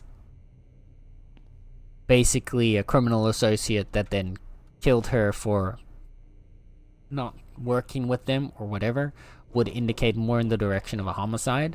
But a suicide is also possible, probably less likely given the other evidence around it.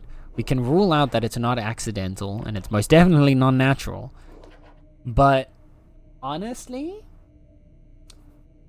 in my opinion, the way I would write this out is that I would say that the manners of death could be either suicide or homicide, but I would lean more towards homicide.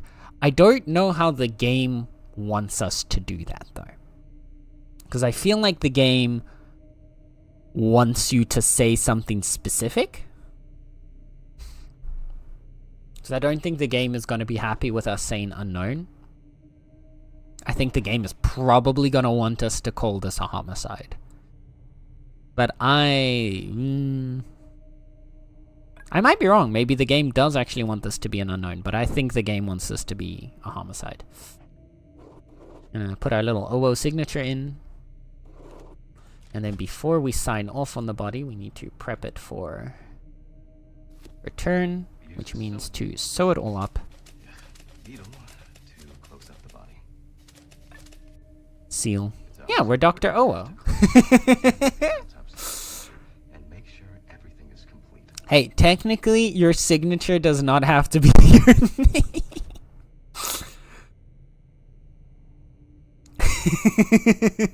I do like Dr. OO, though. Maybe we'll stick with Dr. OO.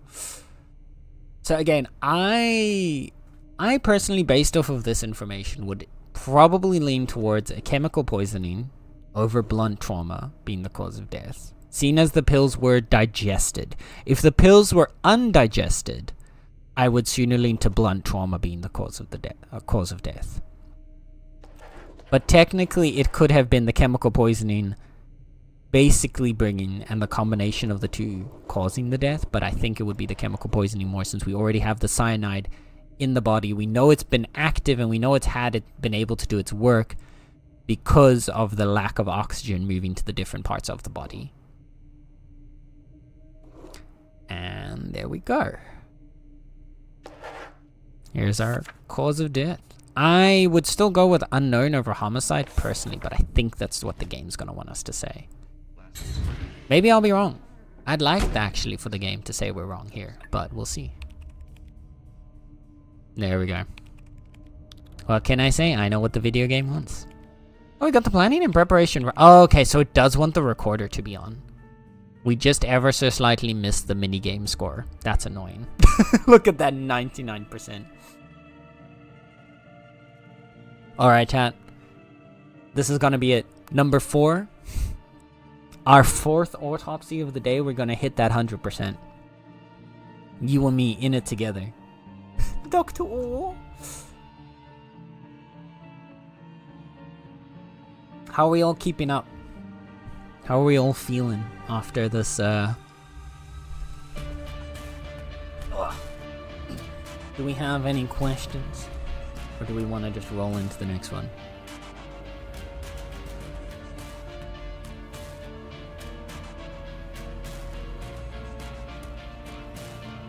Again, if at any point I'm explaining something or I'm saying something and it doesn't make sense to you, please by all means tell me what is not clear, what you want to know more about, and I will try to go more into detail and explain it properly.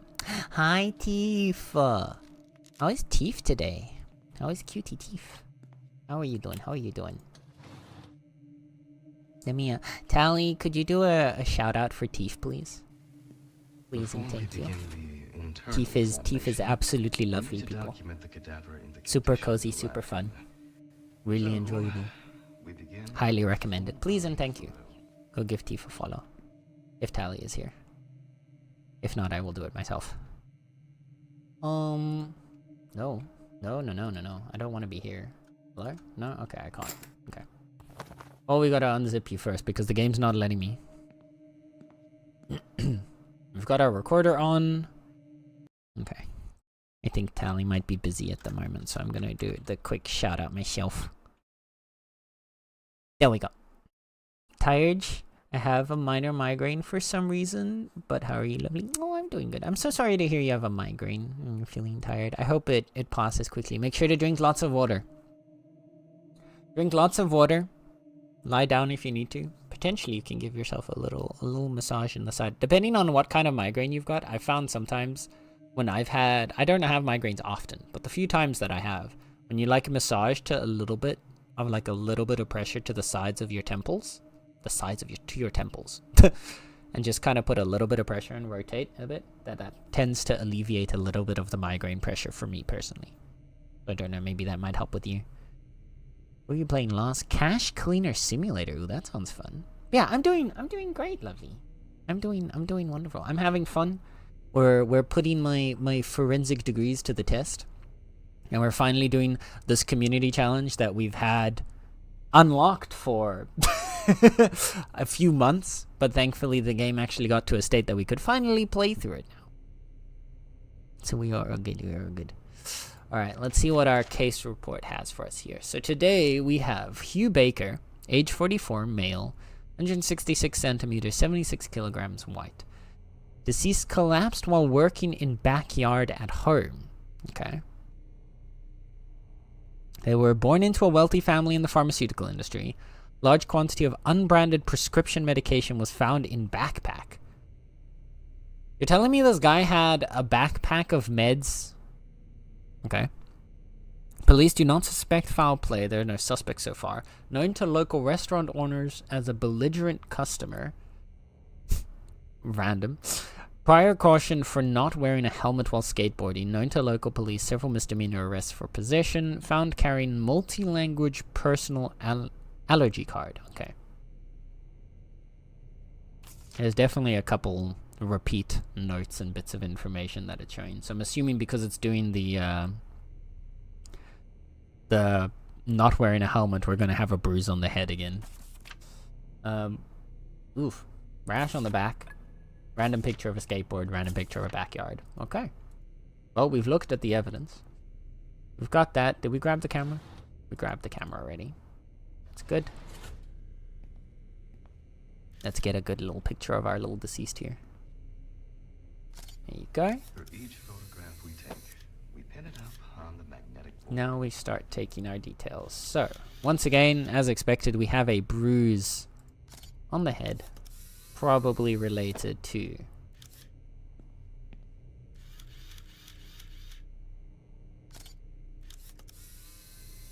we have blue lips again, so we're getting cyanosis. Once again, a lack of oxygenated blood.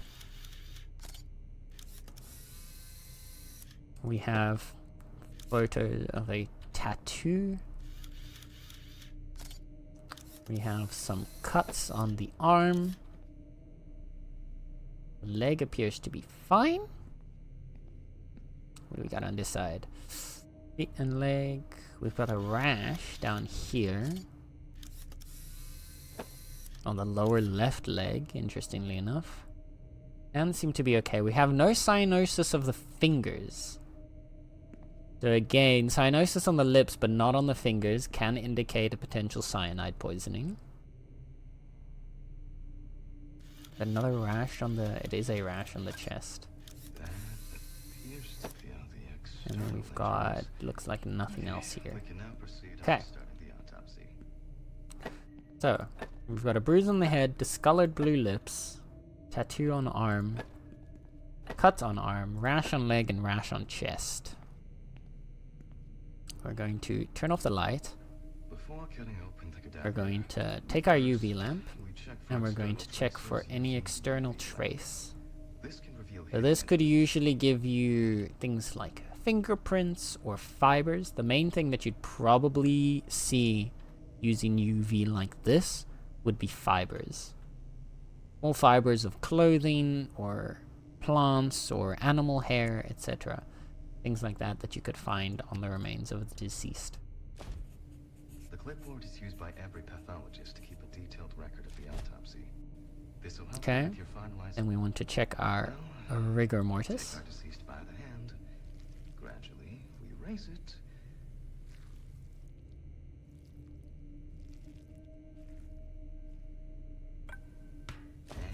And let go. We've got none. And we've got around 39 hours after death. I mean, we did see, people did see when he collapsed, so that does help you with a much more precise time of death estimation. Let's begin by Now let's taking check out our those look-at injuries. spots I photographed earlier. So, This- multiple contusions present on the cranial surface from sudden force.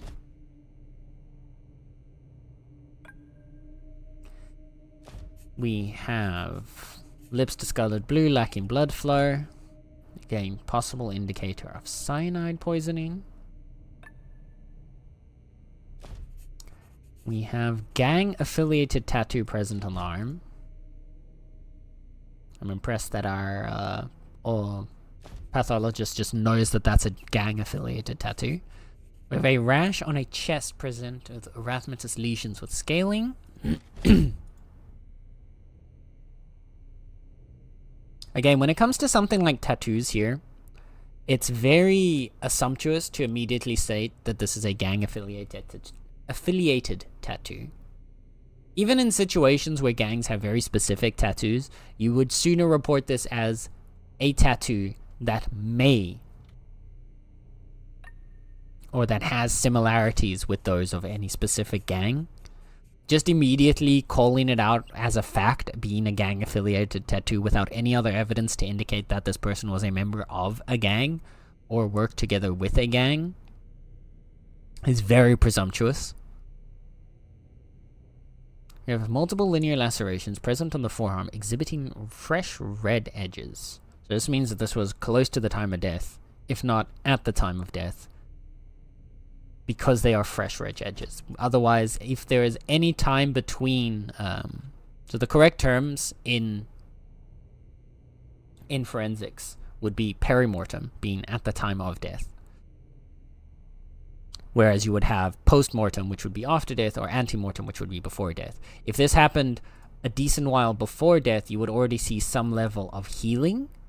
If this happened after death, you would not see the redness at the edges because the blood flow in the body would not be actively attempting to do anything about these wounds. But because it's at the time of death, you get a little bit of the bodily reaction to the initial injury, but you don't get any of the healing, which is why you see fresh edges, but you also see the redness. But that could be caused by them collapsing in their back garden.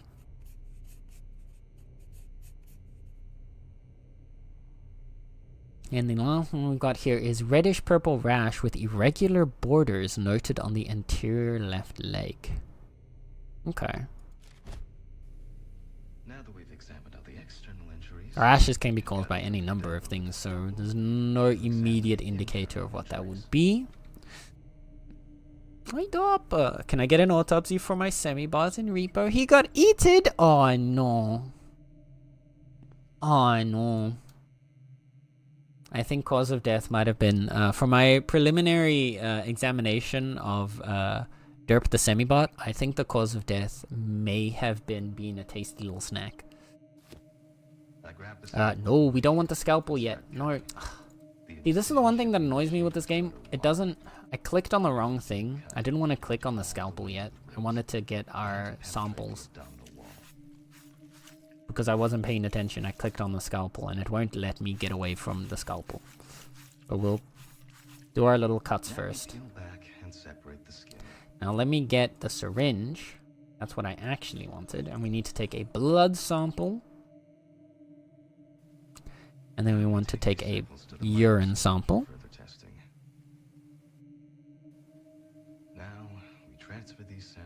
How goes the autopsy? Pretty good, pretty good. Honestly, of representations of forensics in as far as like representations go in video games to like the level of realism, I do think that this game probably has the closest resemblance to realism. That being said, there's still leaps in logic that they take and things that they do to gamify it. But that makes sense because it's not exactly a fun game. Oh, I think the game's crashing. Oh dear. Well, on that note, it looks like the video game is about to die. Like I said, the game is not the most well made. So, we're gonna just have to reboot that real quick. Don't mind me. Okay, buddy, listen here. Not true. Very poisonous. That doesn't mean you can't be tasty. Poisonous things can still be tasty.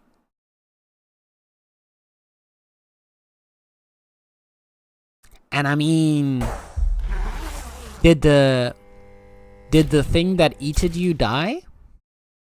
That's the real question. Because if it didn't die, then I'm starting to debate on whether or not the snack is as poisonous as it claims. Alright, let's actually get back in here. Does it restart us or does it keep us going from where we were, I wonder? Nope, we're restarting. Well, rip. So, any of the progress we made on that little guy is gone. Sorry, chat, we're starting fresh. Whoever that was, we're never gonna know how they died.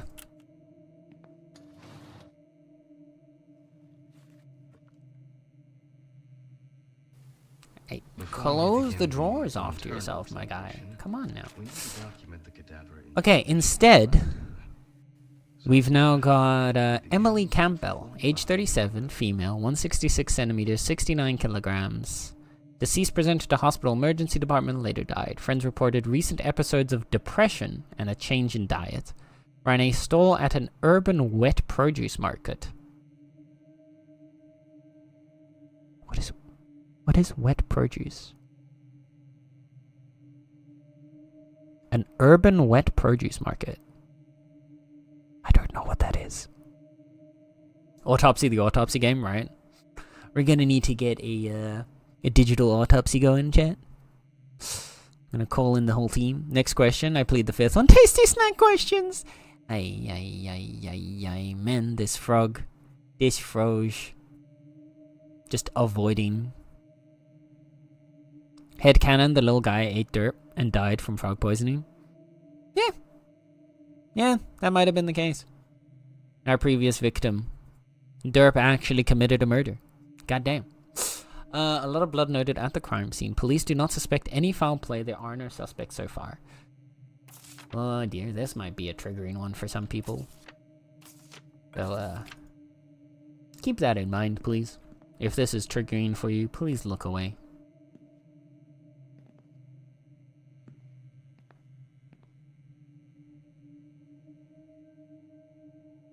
Alright.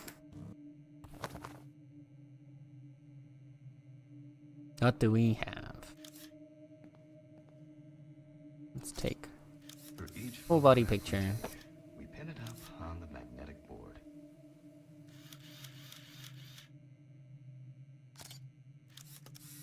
So we've got some bruising to the face again. We've got what looks like a singular puncture wound to the arm, which is fresh. We've got an old deep laceration on the side of the torso. Make our way around. We've got a rash on the lower leg.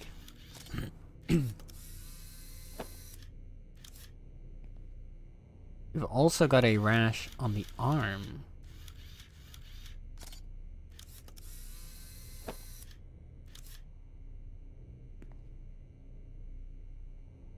That appears to be... Have I missed something? Oh no, we've got a bruise up there.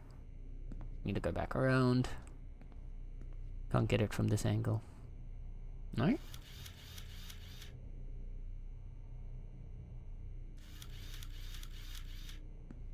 What am I missing then? I'm pretty sure I'm still missing one. Because I think we only got one photo of the head. But there appears to be two things on the head. Oh.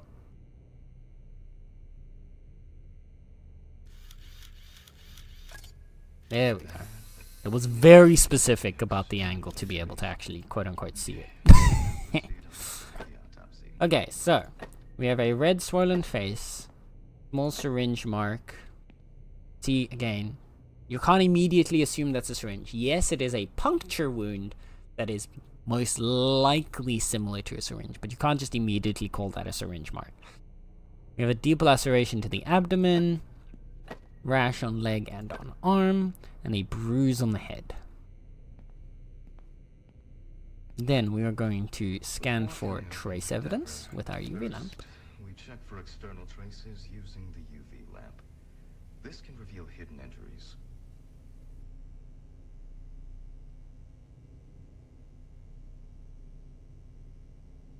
Again, nothing to see. Oh? Oh no, that was just artifacting from moving across. I saw some lines for a second there. Step away, put the light back on.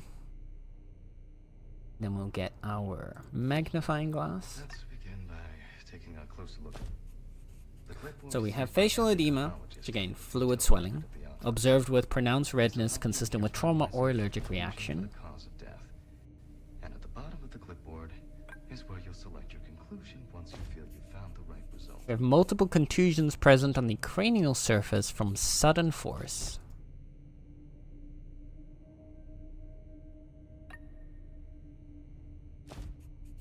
We have a rash on the arm that shows erythematous patches with papules. So those are those small little bumpy rashes. And here we've got a reddish purple rash with irregular borders noted on the anterior left leg. That is to say, the outer side of the left leg.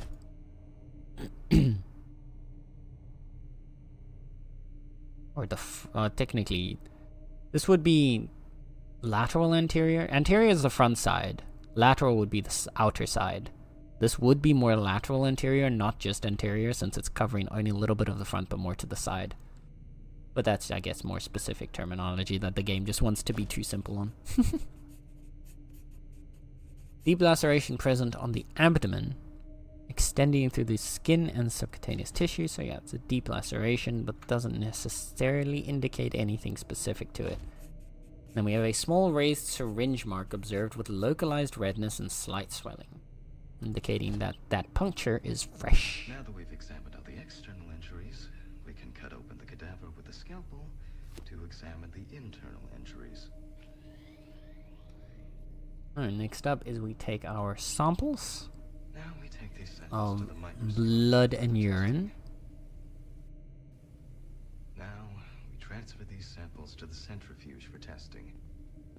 We will put one in the centrifuge. And I guess this time I will not try to check the other one on the microscope while the centrifuge is running. Check the notebook. I'll let the centrifuge finish its job.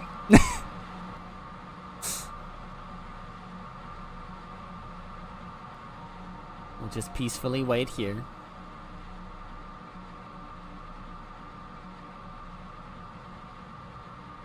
So that the video game does not get mad with us.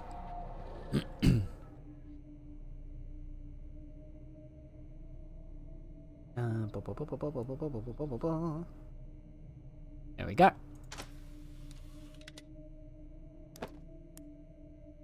Take that out. And let's check over here. Complete. We can take our samples to the pipette station for further analysis. Set up our pipettes.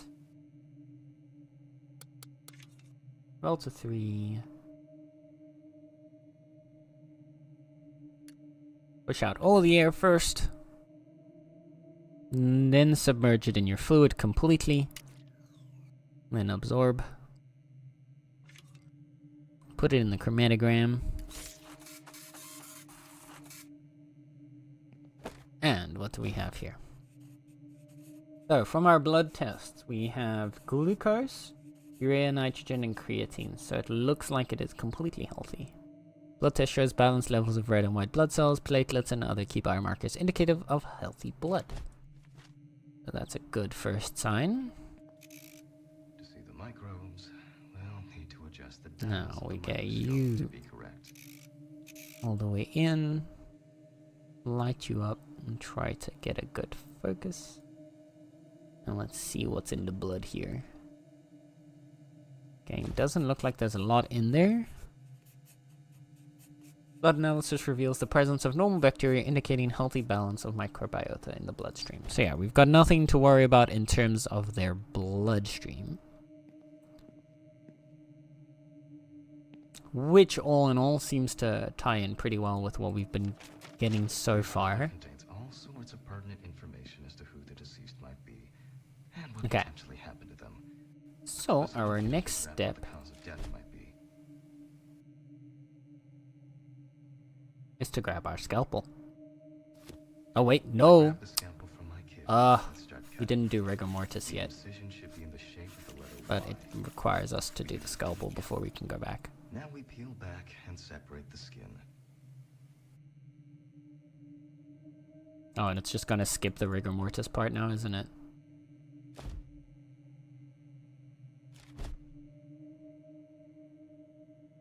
Yeah, it's locked us out. God damn it. Well.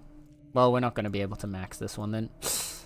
After that, we need Okay. to remove the ribs. Loppers. Use the loppers for this. And let's cut this open.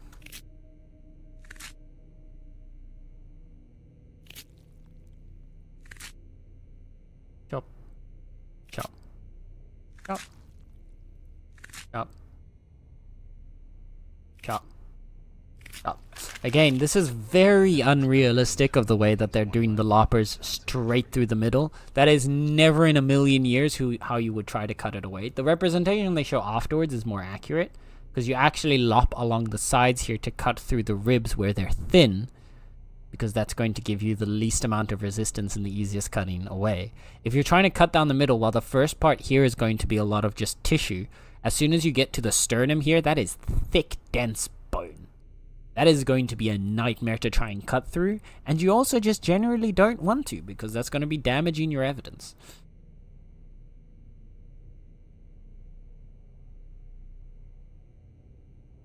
And your tools. Okay, let's start off with the trachea. When inspecting organs, we The can trachea shows redness and swelling along its walls with a roughened surface indicating significant inflammation. That means we are going to cut that open to take a look inside.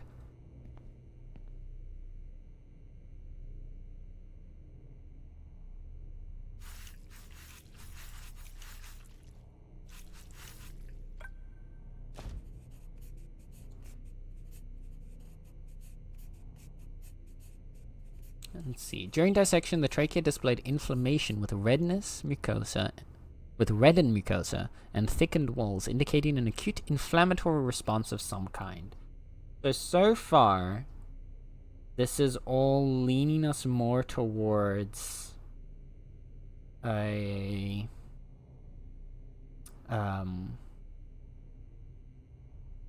reaction. So what is the what's the word again? I can't come up with the words right now. It's leaning us towards a allergic reaction. There we go. That's the word. Sometimes words are hard, okay? How are our lungs looking? The lungs are markedly hyperinflated with distended appearance and shiny surface, indicating increased air retention. The organ has been moved to the cutting board and the main cutting table. Gently use the knife to cut open the organ.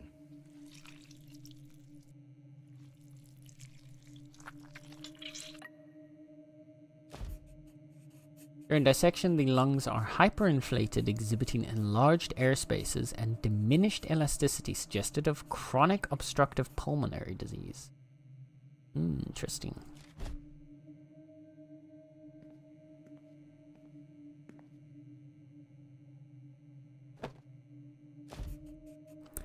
Let's see. The heart is enlarged and swollen with a smooth, taut surface that appears distended and demonstrates prominent vascular markings.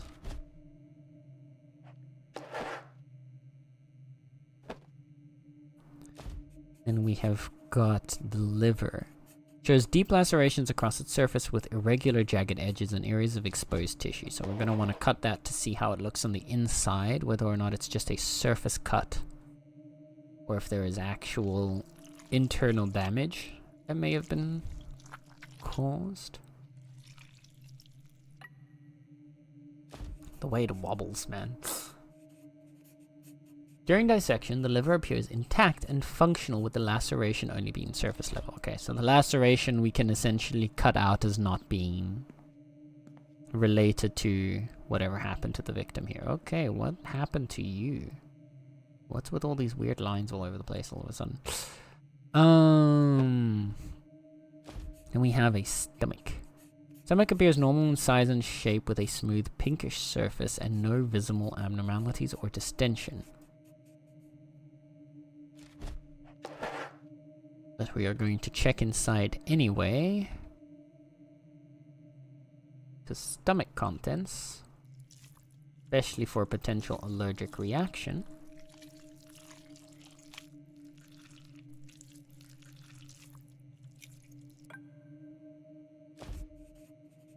During dissection, the stomach appears to be healthy inside. However, the contents show large amounts of partially digested food and vomitous material. And you were vomiting.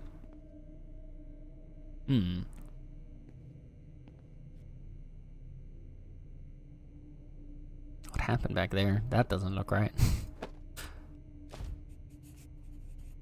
And our intestines appear normal in color and texture with a smooth intact surface and no signs of inflammation or abnormalities.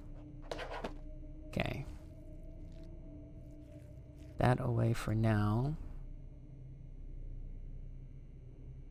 The other thing we're going to need to do is saw through to check the skull, because we have injuries to the face and the upper head, which means there may be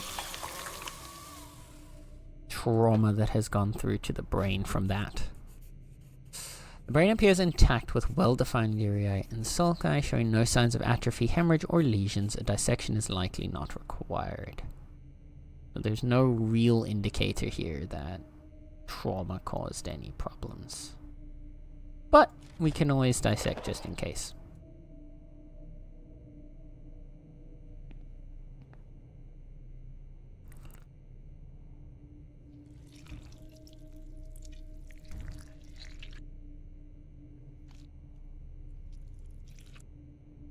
and this minigame. Nope. And like we thought, the brain appears healthy with intact vasculature, normal coloration, and no visible signs of injury or pathology.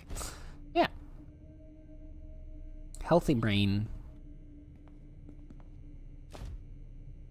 So, what we've got overall is nothing with the intestines. The stomach shows that she did at least consume something. She did at least eat something. Doesn't appear to be anything necessarily too intense. The liver was damaged, but it seems to be superficial and not have any contributing factor to their death at this point in time. The heart was enlarged and swollen. The lungs were distended, had large air spaces, diminished elasticity, which suggests chronic obstructive pulmonary disease. The trachea was inflamed. Again, an acute inflammatory response. The blood was completely fine and healthy. We've got rashes on the arm and leg.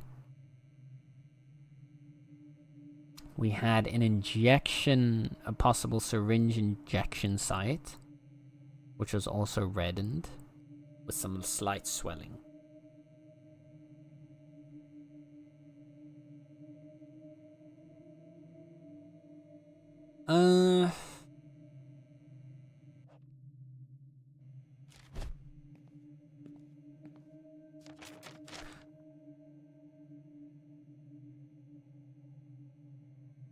And then we had...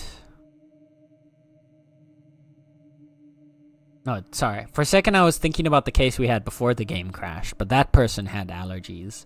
This one doesn't have any indicators of being allergic to anything. A lot of blood noted at the crime scene. Rana stolen at an urban wet produce market. Friends reported recent episodes of depression and a change in diet. Police do not suspect any foul play. There's not a lot to go off of here.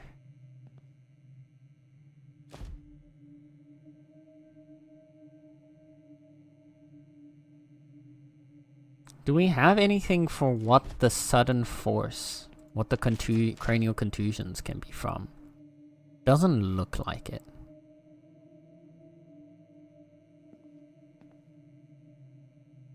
But what may have happened, so if we're trying to theorize, so one of the other things that you want to always do when you're trying to come up or to determine what happened is you're trying to use the evidence and figure out how all of that evidence can be true for one situation. That's what we call scenario building in forensics. So if we're building a scenario around what's happened to her, you can cut away things that are obviously unrelated. So the deep laceration was an older wound. That's something that we don't need to worry about. That was connected in some point to either something that she had like done in the past, something that happened in the past. That doesn't seem to be related to this situation. We're looking at all of the other evidence that we've got. What is possible is that she may have injected herself with something, which may have then put her into anaphylactic shock.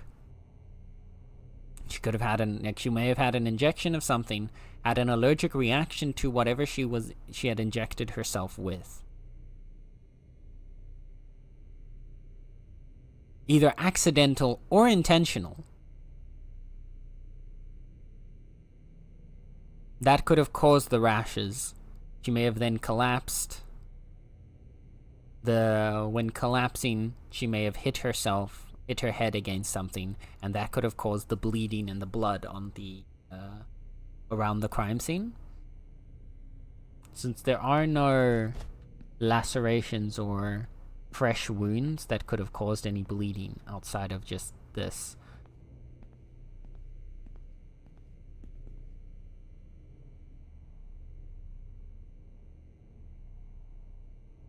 That would be... That would make the most sense to me as to what could be the what could have caused this. We use the sewing. We're gonna sew this back up. Close up the body. It's always important to close up at the end of the autopsy procedure and make sure everything is complete. So my theory would then be that we're dealing with anaphylaxis. And then since they specifically also pointed out the depression and change in diet, could be suicide.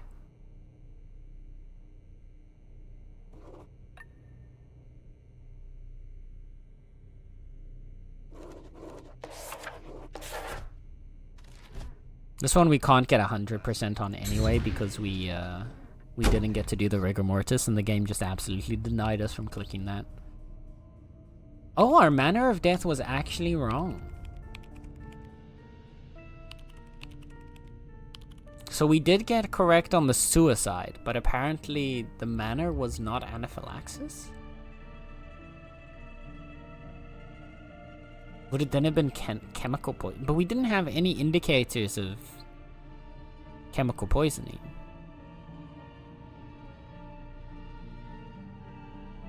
What are the other ones? I need to go back and check again. Okay. We will recheck. Okay. Let's up. Up.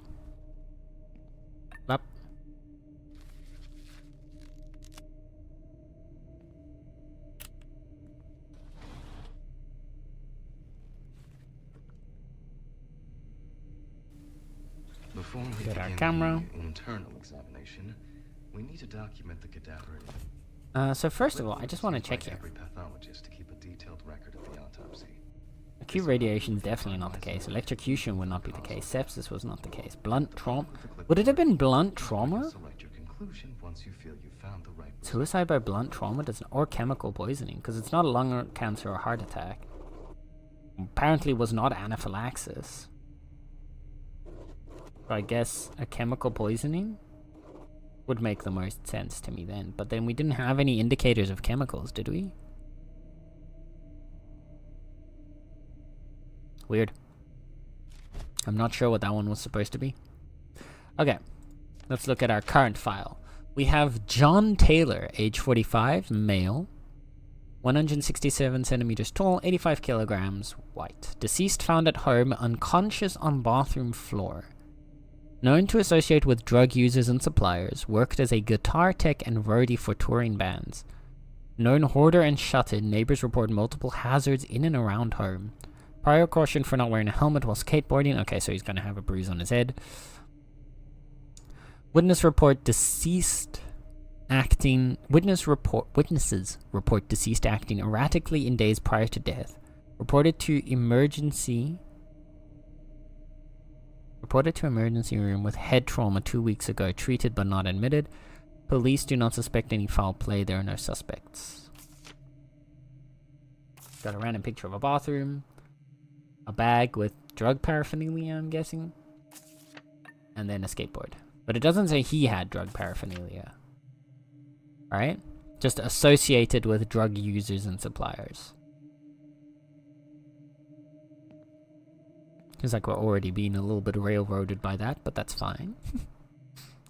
Okay. Let's take a look at you.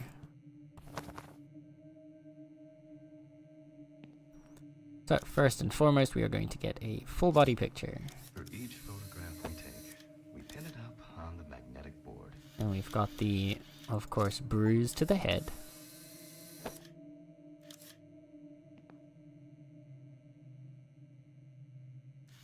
We have what looks to be an injection site on the lower arm, or at least...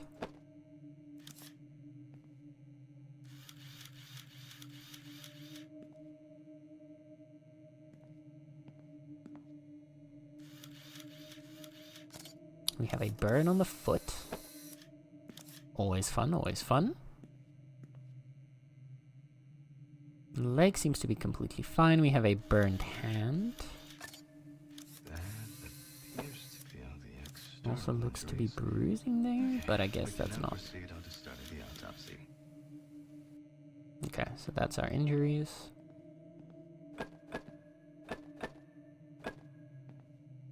So yeah, bruises on the head, small syringe mark, burnt feet, burnt hands. Always a great start. Turn off the lights. Before cutting open the cadaver, we should examine the external injuries with a magnifying glass. Let's check our... We take our deceased by the hand. Gradually, we raise it. rigor mortis. And let go. There is still rigor, apparently. Even though that was definitely not indicated with how the way that arm flopped down.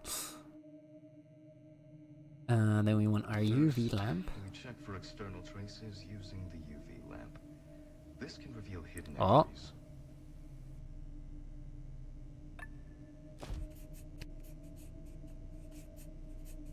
UV light revealed trace drug residue along the thigh near injection sites. That... We've also got here along the foot. All along the legs. What the hell? Okay, that... That is a wild leap. to see this and just be like, drug residue? That is an insane leap in logic. There are so many things that shine under UV light for the game to just be like, yeah, that's drug residue is kind of crazy. Also, I don't think you would actually be able to see that so clearly. What you would get is you would have some kind of sample around apparently injection sites, even though we didn't see any markings around the legs for injections. At least we didn't get those on picture or on in our notes beforehand. But even if you did see injection sites and you did get a residual glow from UV examination around those sites, you would then have to first sample that and send that for chemical testing before you could even go anywhere near claiming that it's apparently drug residue. That's crazy.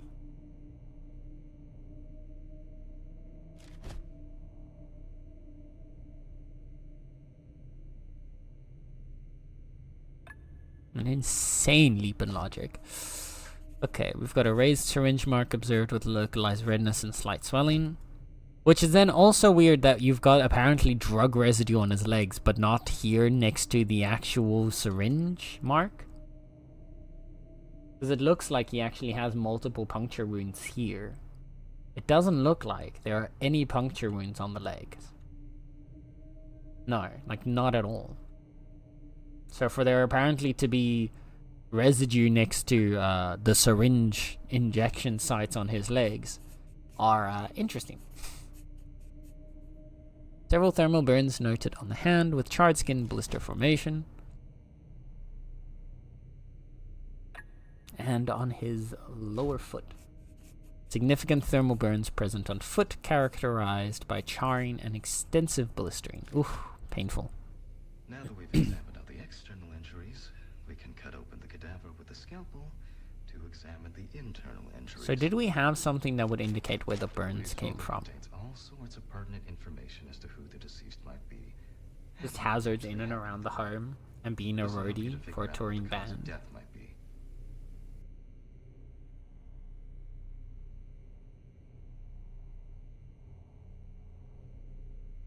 Okay.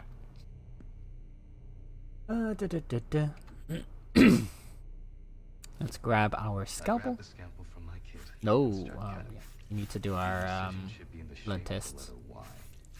We use a deep cut to reach It was all the me way. bad timing. Now we peel back and separate the skin. Where's my syringe? There it is. Get some blood. Now we take Get these some samples to the urine. microscope for further testing. Now we transfer these samples to the centrifuge for testing.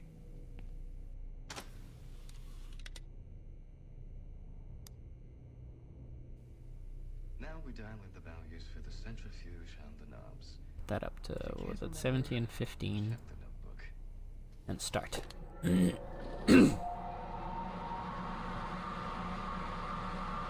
Peacefully let it finish its job before it gets angry at us again.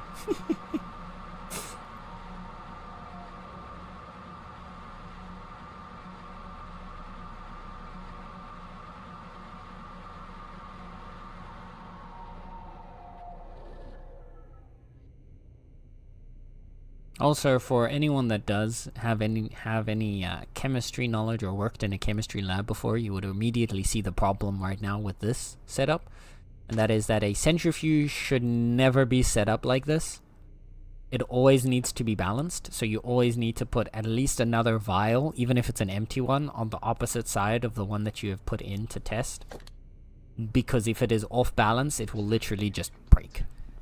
Those things break so easily if you don't keep them well balanced. And it'll just mess up the whole thing.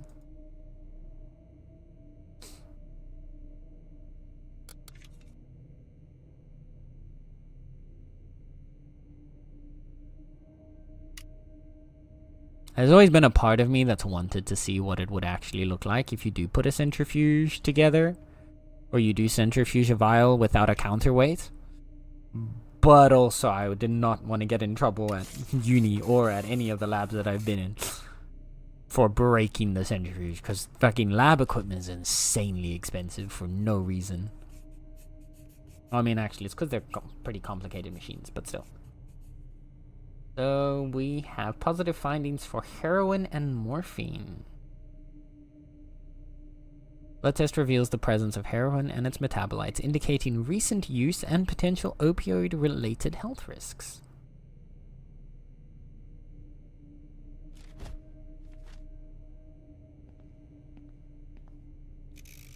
To see the microbes, we'll need to adjust the dials of the microscope. Now we get you up there, you up there,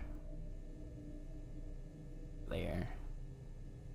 And it looks like it's all going to be fine and dandy. Blood analysis reveals the presence of normal bacteria, indicating a healthy balance of microbiota in the bloodstream.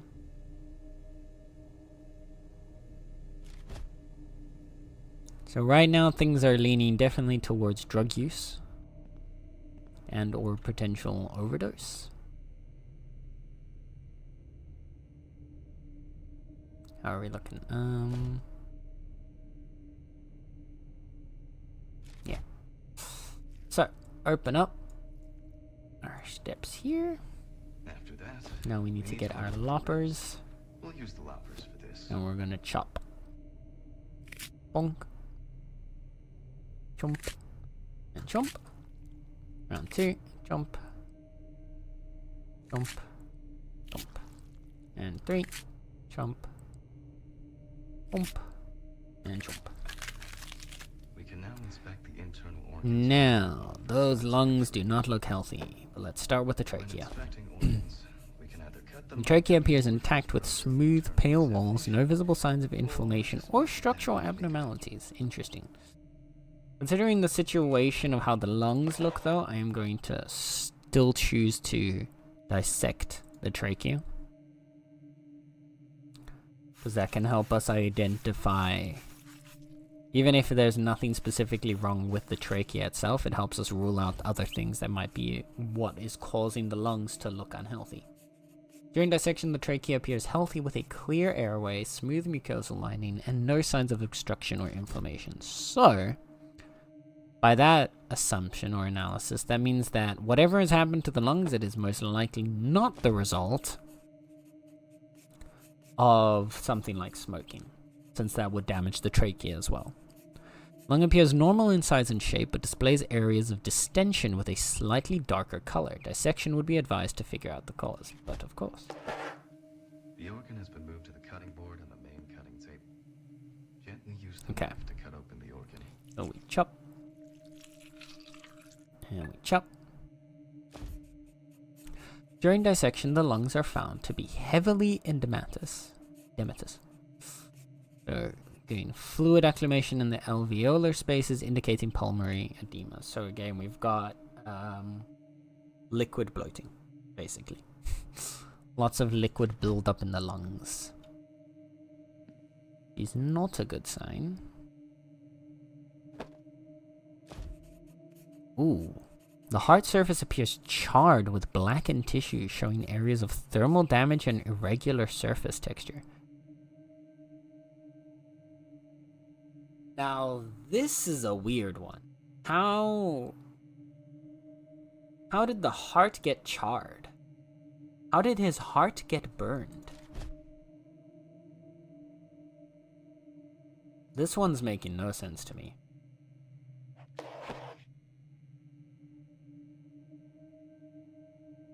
He had a burn in his arm, yeah. But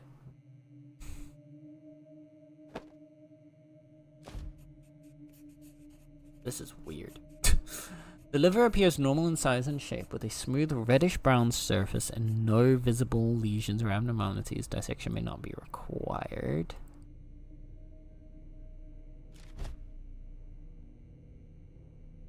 But we're going to check it anyway because of the drug use.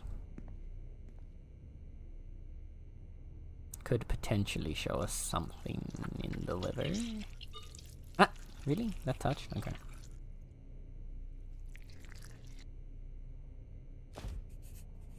During dissection, the liver appears healthy, exhibiting normal size, smooth texture, and a consistent coloration without signs of pathology.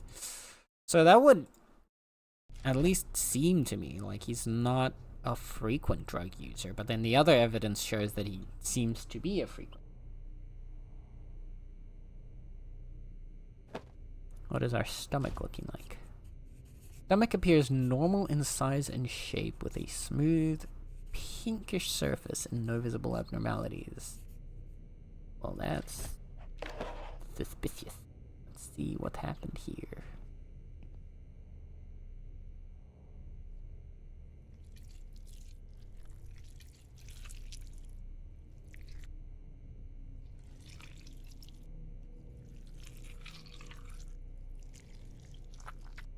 Nope. Aha. During dissection, the stomach appears to be healthy inside. However, the contents show concentrated amounts of unidentifiable digested pills. So we've got a whole bunch of pills, and we've got injection sites. And what were the... Oh wait, we have to check it on the board because it's not gonna let us look at the thing again. But our blood showed heroin. It showed heroin and something else. Yeah, indicating recent use and potential opioid-related health risks. I know there was a second one next to the heroin on the actual marker. Don't know why it doesn't show both of those. Because heroin would be by injection, not be by pill. So something else is the pill. That is also very concerning. There's something in there. Intestines appear normal in color and texture, with a smooth, intact surface and no signs of inflammation or abnormalities. Okay. That's great. But what's this? Game? Something doesn't look right there. That doesn't look like normal. I think it might have been moved around incorrectly. I'm not sure what they're trying to show there, but I don't think it looks right.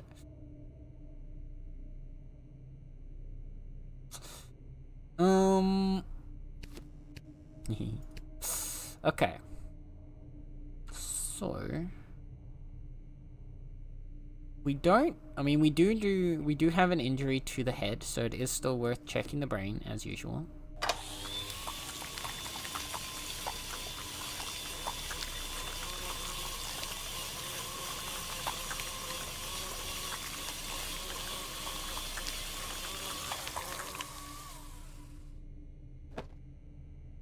And because of the drug use, brain appears intact with well-defined gyri and sulci, showing no signs of atrophy, hemorrhage, or lesions. A dissection is likely not required. Brain looks to be fine. 1 second, Nala's being fussy. Yes, Nala.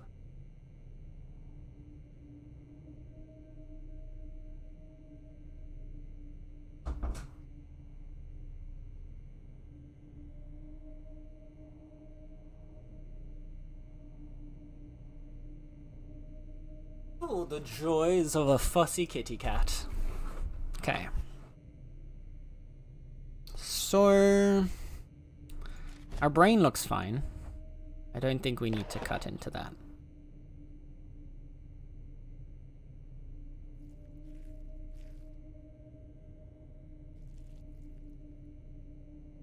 I have overall...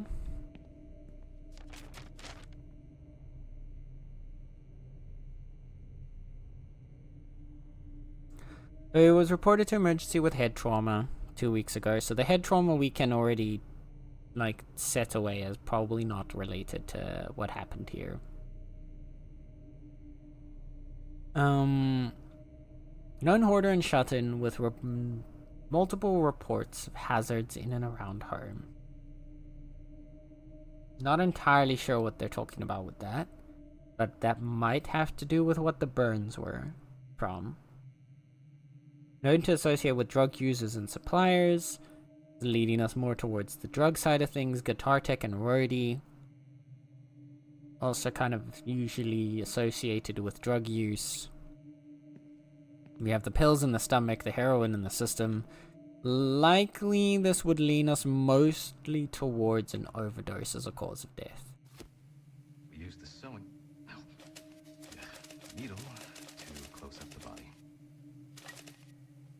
It's always important to close up at the end of the autopsy procedure and make sure everything is complete.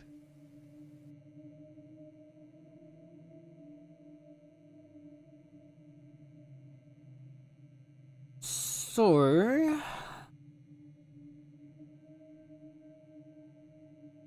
they're acting erratically beforehand. Makes it kind of hard, but it's probably... I would lean it more towards a chemical poisoning, so an overdose. The part that's a bit weird to me is the charring of the heart. This makes no sense. How did the heart get burned or charred? Because that would mean that the heart was exposed to fire. But somehow the heart was exposed to heat, enough heat to actually burn and or char, without any of the torso being exposed, nor the lungs, the trachea, or any other surrounding organs. Just the heart. This makes no sense. This part of it makes absolutely no sense.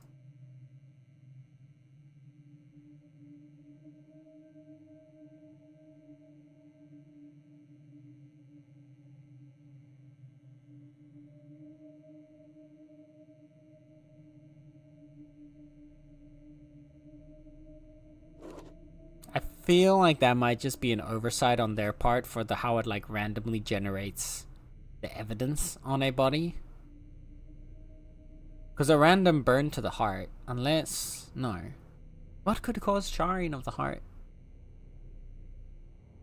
Specifically just the heart.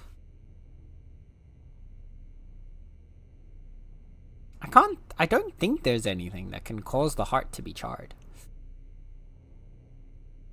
So I would have to say that we're going with a chemical poisoning. And they're indicating erratic behavior.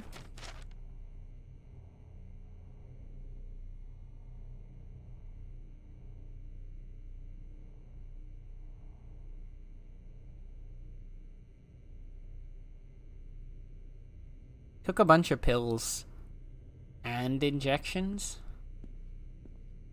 So that would sooner...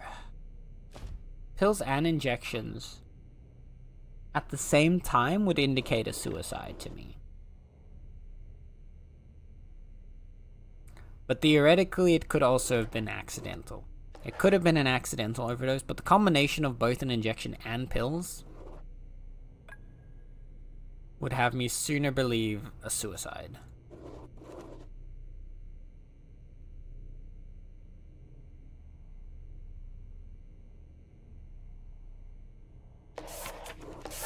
Yeah. Okay, And this concludes our let's see how it goes. No, both were wrong.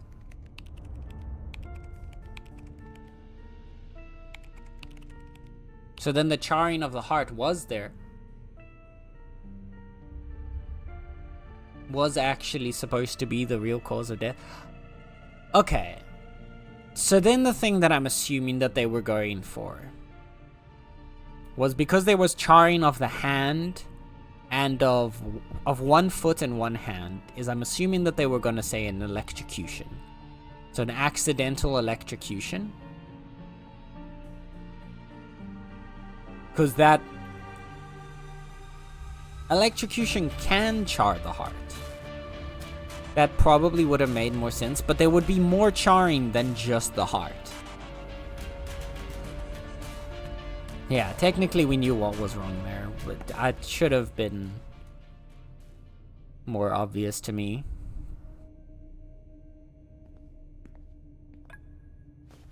But you would expect, in a more realistic scenario, for an electrocution, again, you would actually see charring of the heart, but you would see charring of the general region around the heart as well as throughout the body, because as the electrical current would travel from, say, your hand and your foot, as it would travel from the hand through your arm, it would be burning throughout your body the entire path that it travels through the heart, as well as some surrounding organs that it may touch along the way, down through the leg and out through the foot, or vice versa. So you would expect a bit of a different charring pattern for a death by electrocution, but I guess this is how the game wants to represent a death by electrocution.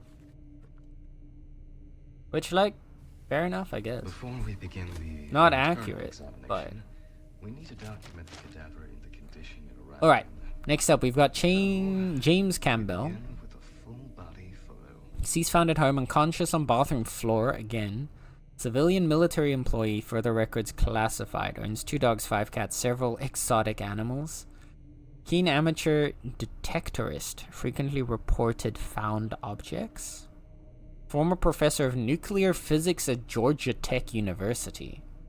Witness mentions seeing an unknown individual leaving the crime scene. Reported to emergency with head trauma 2 weeks ago. Treated but not admitted. Witnesses noted a large reptile stopped roaming the crime scene.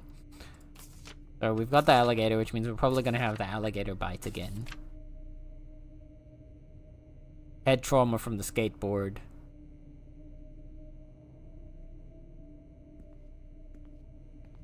I'm definitely noticing like a pretty distinct pattern in the evidence generation.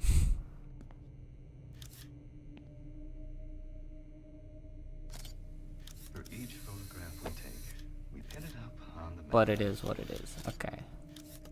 Let's see. First we get a photo of the head.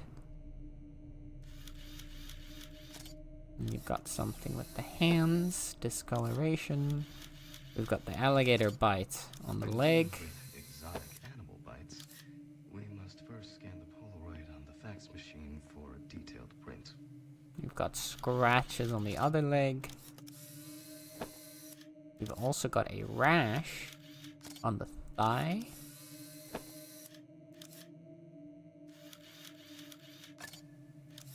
And we've got another discoloration of the hand. And bruising, it looks like. Okay, we can now proceed on to starting the autopsy. Alright. So, bruise on head, discolored blue fingers. Huh?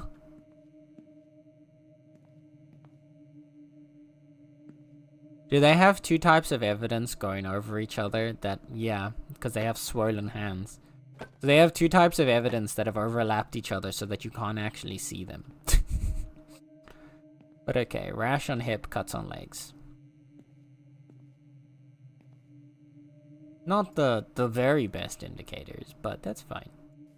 Okay, Before cutting open the let's start with... we take our deceased by the hand. Gradually, we raise it.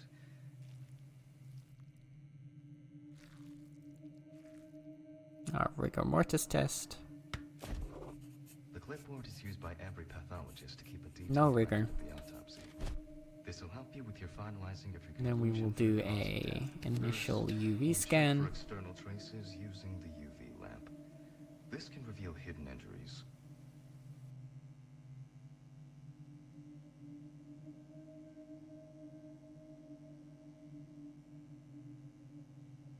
Doesn't look like there's anything there. And we get to turn on our light. Get our magnifying glass and get a closer look. Spots I photographed earlier. So again, multiple contusions present on the cranial surface from sudden force, but that we know.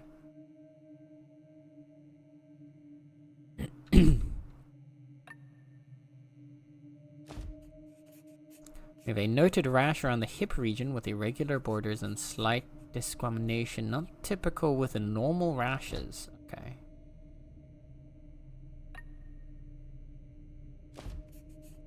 With several distinct cuts observed on both legs with varying depths and sharp edges.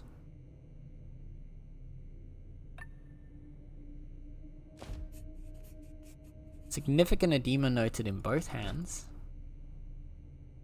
Welling. And the fingers exhibit no, they don't.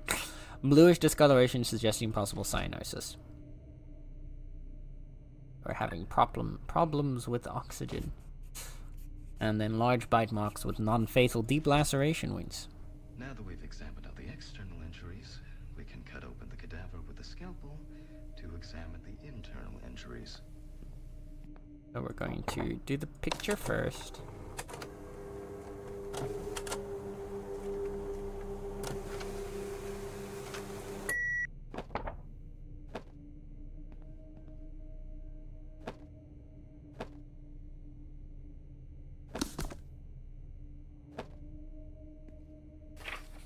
Then we match the print with the bite mark depicted in the book for any matching results. Not this guy. Not this guy. There's our Mississippian alligator. Oh? I was gonna say, why did it not click there? Another Mississippi alligator. So that just seems to be the same one every time. Okay. This guy is from Florida. We got a Mississippi alligator. The police folder Mississippi by contains Florida. lots of pertinent information as to who the deceased might be and what potentially happened to them. Wait, weren't we... This will help you to figure out what the Where cause were of we death from? might be. I don't know my America very well. We're the office of the New Orleans Parish Medical Examiner. So, that's not Florida, right? Look, okay, I don't know my Americas very well. Brother. We need our syringe. So let's get our blood and our urine samples again. Now we take these samples to the microscope for further testing. Now we transfer these samples New to the Orleans is centrifuge for Louisiana. testing. Gotcha. Now we dial in the values for the centrifuge and the knobs. If you can't Oh, remember that's your not far knobs, stuff. just 70 and 15. Start the centrifuge. Right next to Mississippi, which is like decently close to Florida. Yeah. They all surround the Gulf of Mexico. Gotcha. Look, today we learn. We're not just learning forensic things. Today we're also learning American geography. Let me...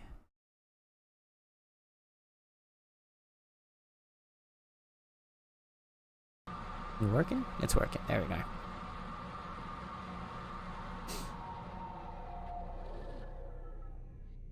Yeah, get up. You also should wait until it's actually done spinning before you open it, but that's fine. We've got enough suspension of disbelief in this game. complete. We can take our samples to the pipette station Okay. for further analysis. Let's set up the pipette.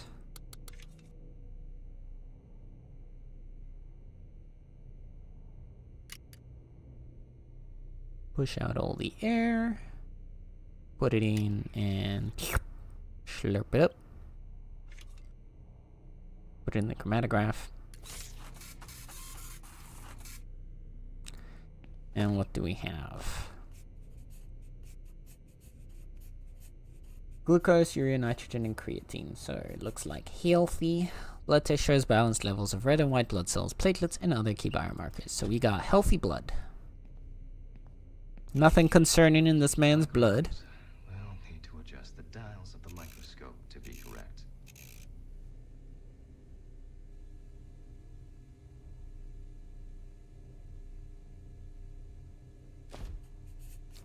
Blood analysis reveals the presence of normal bacteria. We got healthy microbiota. Nothing to worry about there.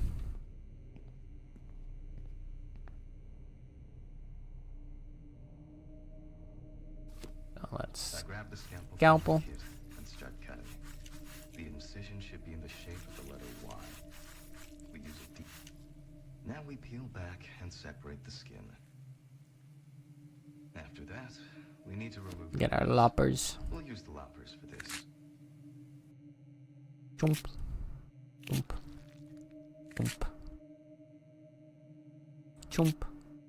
Chomp. Chomp. Chomp. And chomp. We can now inspect All the right. internal organs one by one for sign. Step by step. Let's start with you. Trachea appears intact with smooth pale walls, no visible signs of inflammation or structural abnormalities. But we did have cyanosis, so we're going to cut it to check. Because again, cyanosis indicates that oxygenated blood was not properly making its way down to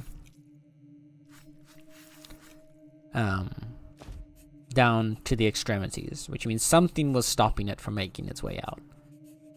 Now, during dissection, trachea appears healthy with a clear airway, smooth mucosal lining, and no signs of obstruction or inflammation. So it's not there that the problem is. What about the lungs? The lung appears normal in size and shape with smooth pinkish surface, no visible lesions or abnormalities. So there's no real reason to have to look inside of these lungs. Because usually with the lungs, you can quite clearly see on the outside. So we're gonna store you. Our heart has an abnormal mottled discoloration with patches of dark purple and pale yellow on its external surface.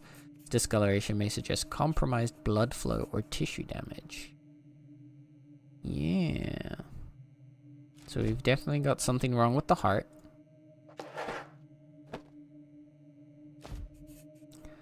Liver appears normal in size and shape with a smooth reddish brown surface, no visible lesions. Again, nothing. Oh, actually, that doesn't look good. That bit right there does not look right, brother.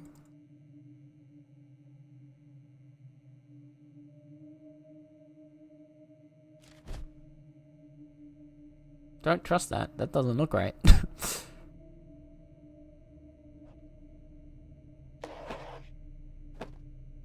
And we've got a full stomach. Stomach is noticeably distended with a taut, smooth surface and visible stretching indicative of bloating. So let's take a look inside. The organ has been moved to the cutting board and the main cutting table.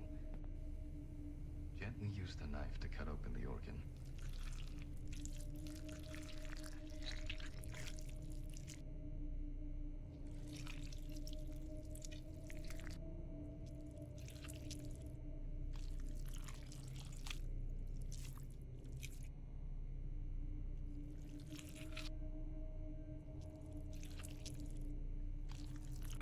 There we go. Ooh. During dissection, the stomach displays distended walls and significant gas accumulation within the gastric cavity, all signs of excessive consumption. So he ate too much. None of this is indicating what actually would have killed him, though. Intestine appears normal in color and texture with a smooth, intact surface, and no signs of inflammation or abnormalities. Okay.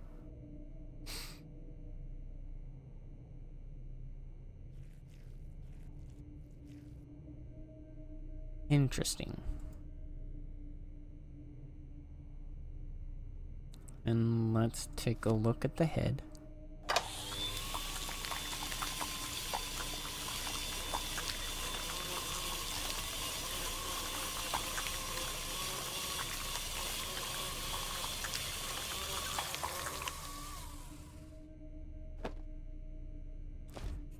How does our brain look? The brain exhibits extensive blood pooling and darkened areas disrupting normal tissue structure. Okay, see now that's starting to give us something to work with here.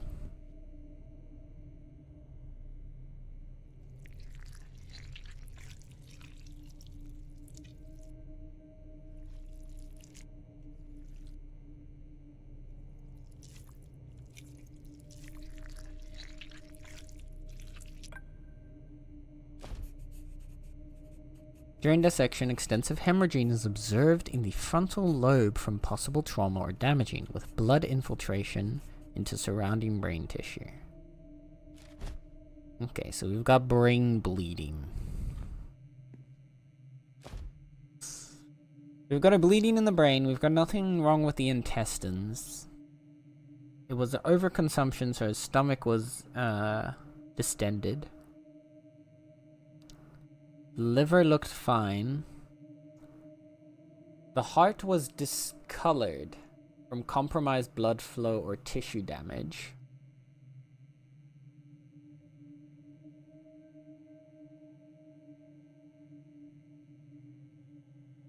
The lungs were fine. The trachea was fine. The blood was healthy and fine. The bite mark was non-fatal, so we can ignore that. We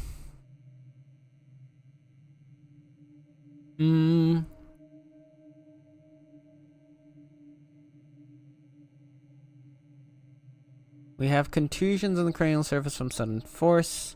Noted rash around hip region with irregular borders and slight disquamination, not typical with normal rash. So, an atypical rash is particularly interesting, as well as cyanosis. Meaning something was messing with the blood flow.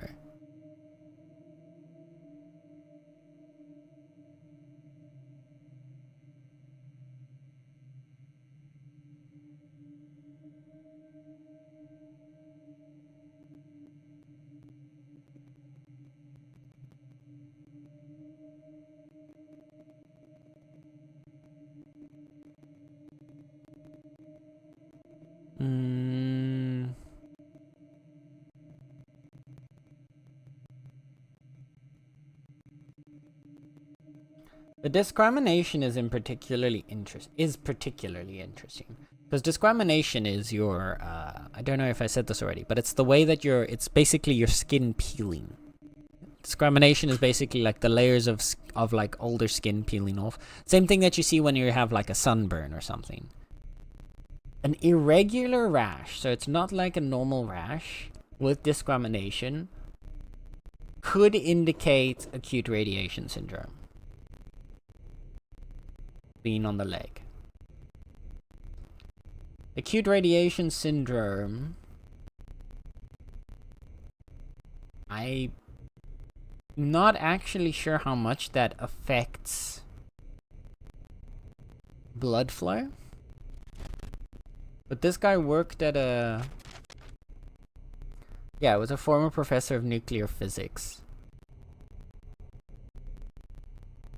And a keen amateur detector has frequently reported found objects.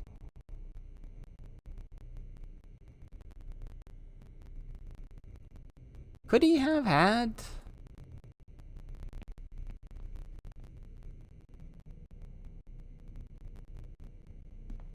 And then he just kind of got bit up by the alligator after he died?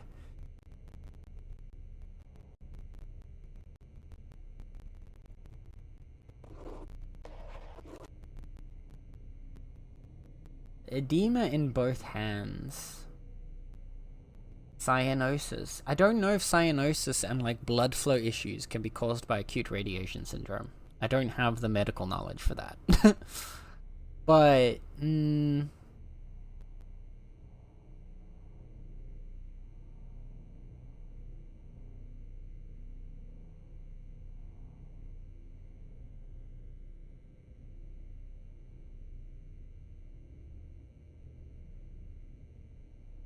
we know it's not lung cancer. We know it wasn't a heart attack because you can see quite clearly on the heart when it's a heart attack. It's not anaphylaxis. We have nothing indicating that. We don't have any indications for chemical poisoning. It's not sepsis because the blood was clean. Blunt trauma is another possibility because of the damage to the head.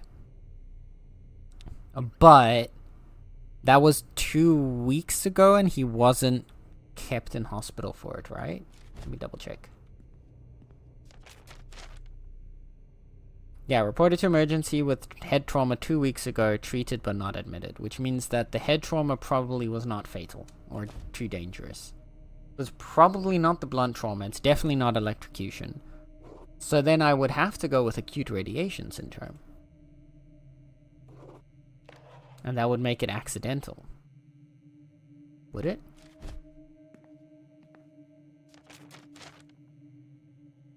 An unknown individual leaving the crime scene.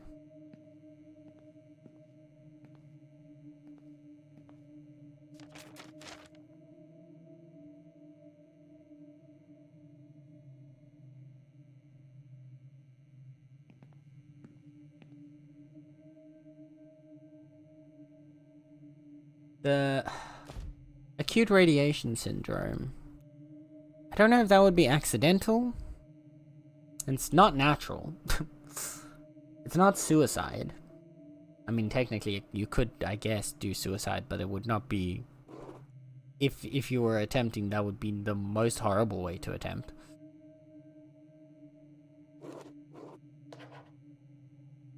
We don't know if... Because technically, so there was an unknown individual leaving the place.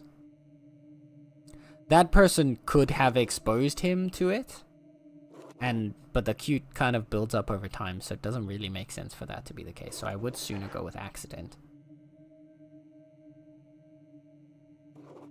instead of homicide, because acute radiation syndrome has to build up, and it takes time to kill. It wouldn't be a kill on the day of, so I wouldn't say homicide. I would sooner lean towards accident. That would be my go-to. Okay, we've signed. Let's We use the sewing sew him back up. needle to close up the body. It's always important to close up at the end of the autopsy procedure and make sure. And yeah, I think we lock in.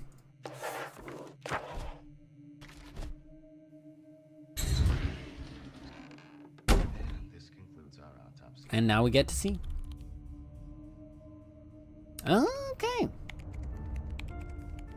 So our cause was correct. It was acute radiation, but apparently it was not accidental. It's not natural. So would it then, is the game implying that it was a homicide by acute radiation syndrome? Or acute radiation poisoning?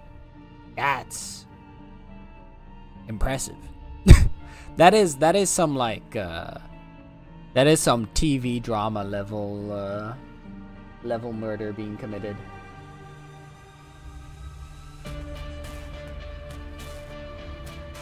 Oh my goodness.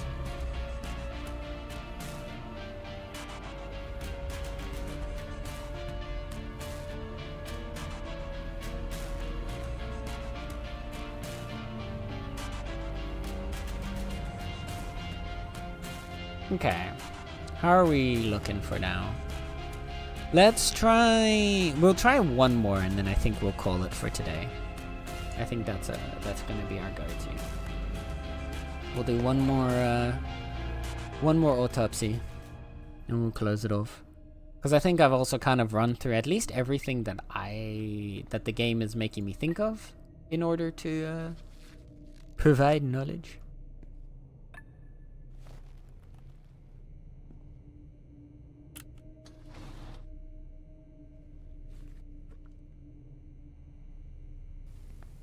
Before we begin the internal examination, we need to document the cadaver in the condition it arrived in. So, we begin Alright. with a full body photo. We have Emily Harrison, 39, female, 171 centimeters, 75 kilogram. White. Deceased presented to hospital emergency department, later died. Relatives report an extreme aversion to doctors, hospitals, and needles. Police do not suspect any suspicious activity and have no persons of interest. Avid hiker, camper, and outdoors person. Worked as an animal wrangler, possibly unlicensed. Past problems with weight and weight loss drugs. Recently returned from visiting relatives in Australia. Huh. Okay. Pictures don't really help much, but that... Sure. Thanks, I guess. Alright, Emily.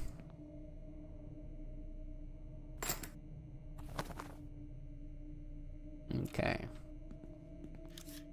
So, first things first. Have we, put the initial writing down? Every pathologist to keep a detailed record of the autopsy. This will help you with your finalizing of your Get a full body photo. Pin it up on the magnetic board. First and foremost, we have, once again, cyanosis on the lips. Or being deprived of oxygenated blood. We have some kind of abrasion on the arm. And on the knees. We have what looks like a potential bite mark, 2 puncture wounds on the lower right leg. We have some deep cuts on the left thigh. There were more abrasions on this arm as well. We can now proceed on to starting the autopsy. Okay. So, we've got discolored blue lips, grazed elbows, grazed knees, small snake bite mark, and cuts on legs.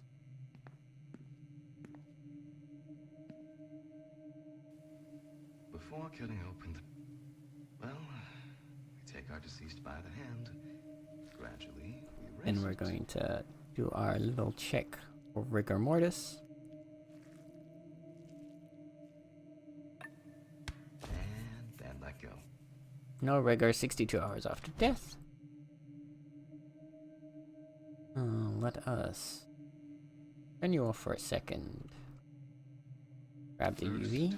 we check for external traces using the UV lamp. This can reveal hidden injuries.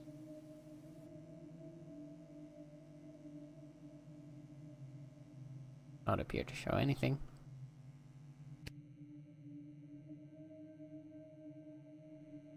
Turn the light back on. We'll take a look at our injuries first and foremost. Taking a closer look at the spots I photographed earlier. So the lips are discolored blue, lacking blood flow.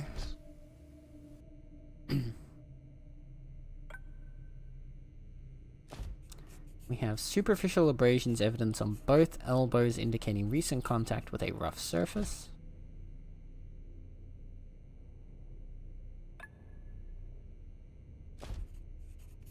Several distinct cuts observed on both legs with varying depths and sharp edges.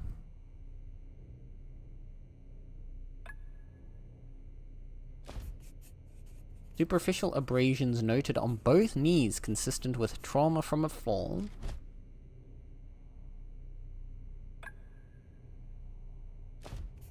And small punctate snake bite marks observed with surrounding erythema. Again, swelling. External injuries. We can cut open the cadaver with a scalpel to examine. Let's see, the so we've done internal our injuries. scalpel, now we need to syringe before we do the scalpel.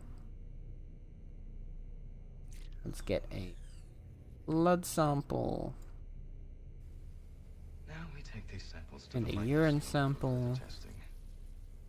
or well, technically blood and urine sample. Now we transfer these samples to the centrifuge for testing.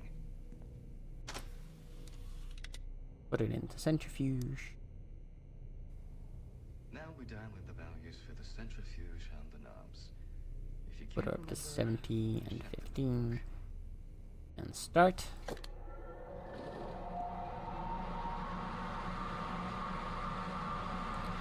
What else do you have to show us today?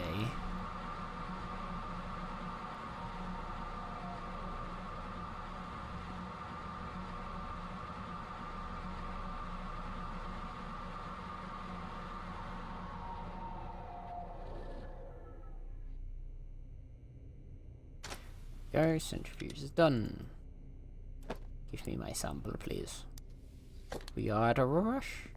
We need to be efficient. Centrifuge complete. We can take our samples to the pipette station for further analysis.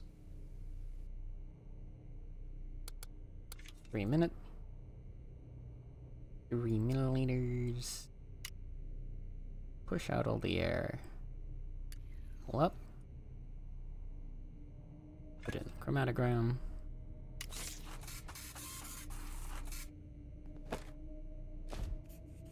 We got cyanide, hydroxy, cobalamin, and lactate. Blood reveals presence of acute cyanide poison in bloodstream. Oxygen saturation levels suggest interference with cellular respiration. Interesting. To see the microbes, we'll need to adjust the dials of the microscope to be correct.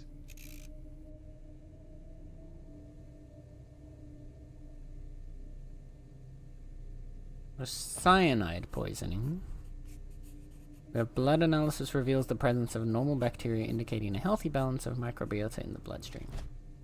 Generally, I feel like as soon as you get the cyanide poisoning, you can kind of already mark it off there, but we're gonna do the full, I grabbed the scalpel from my kit. the full autopsy. The incision should be in the Because we shape have to of make the sure line. that the cyanide was actually the thing Now that we killed peel her. back and separate the skin. After that, we need to remove the ribs. We'll use the loppers for this.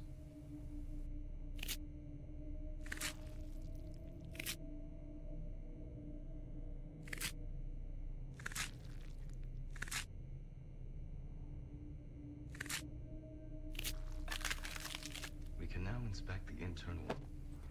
Let's see how our trachea looks. We can either cut Appears them intact with smooth pale walls and no visible signs of inflammation or structural abnormalities. So nothing to worry about there.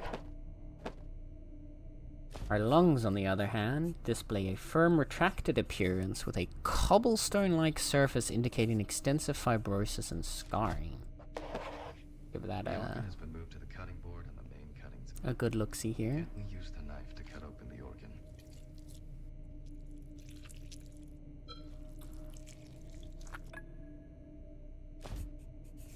During dissection, the lungs exhibit pulmonary fibrosis characterized by thickened interstitial tissue and reduced lung compliance.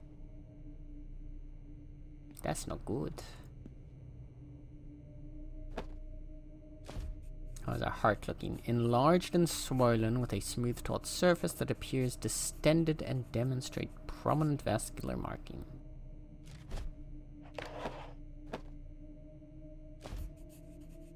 Liver appears normal in size and shape, with a smooth reddish-brown surface and no visible lesions or abnormalities. Dissection not required.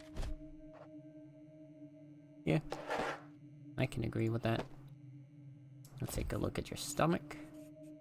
Appears normal in size and shape, with a smooth pinkish surface and no visible abnormalities or distension. We want to still check the stomach contents. Really?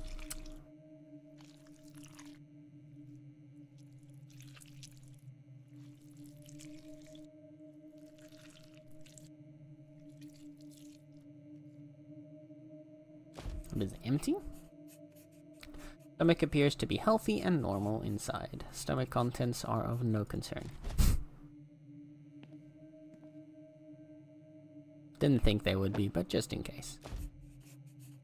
The intestine appears normal in color and texture, with a smooth intact surface and no signs of inflammation or abnormalities. Good.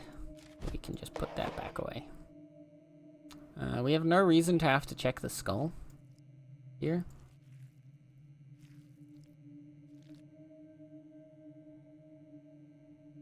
So, based off of what we've got, Having the blue discoloration of the lips alongside signs of cyanide poisoning. No damage to the trachea. Pulmonary fibrosis to the lungs. Distended and prominent vascular markings of the heart. And then a healthy liver, healthy stomach, healthy intestines. Overall, I would say our most likely scenario here is once again a case of chemical poisoning through cyanide. The question is...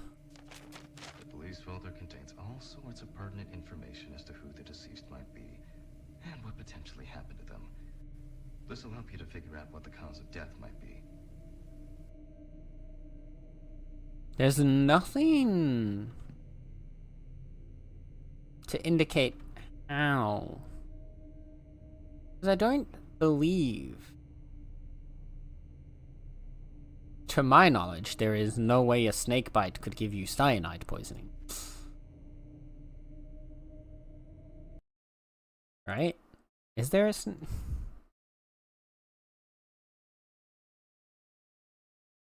Are there snakes that could give you cyanide? I don't think so. I don't think any snake venoms involve any kind of cyanide, so we should be completely safe from that problem.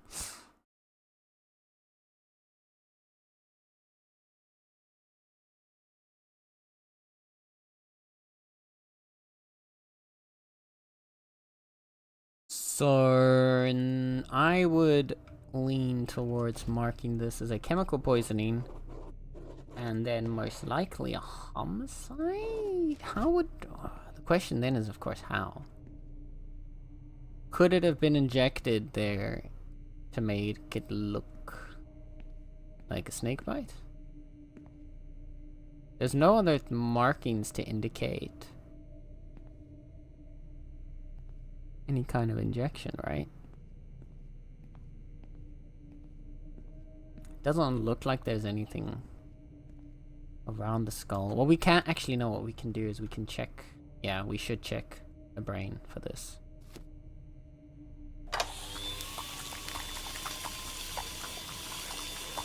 Because we'd be able to see vascular damage in the brain that would match cyanide poisoning again.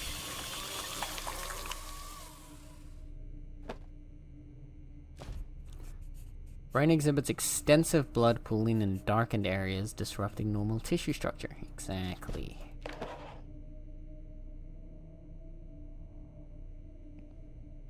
This is lining up with what we would expect for cyanide poisoning.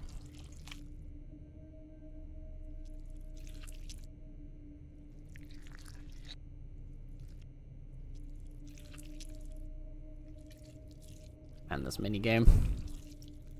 There we go. During dissection, extensive hemorrhaging is observed in the frontal lobe from possible trauma or damage with blood infiltration into surrounding brain tissue. Yeah.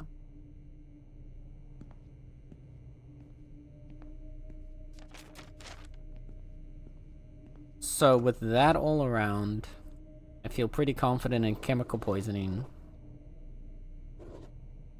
You can't accidentally poison yourself with cyanide, so I also feel pretty confident in calling this a homicide. To close up the body. And we sew that back up. It's always important to close up at the end of the autopsy procedure and make sure everything is complete. Mark our signature. Dr. Oo is on the case.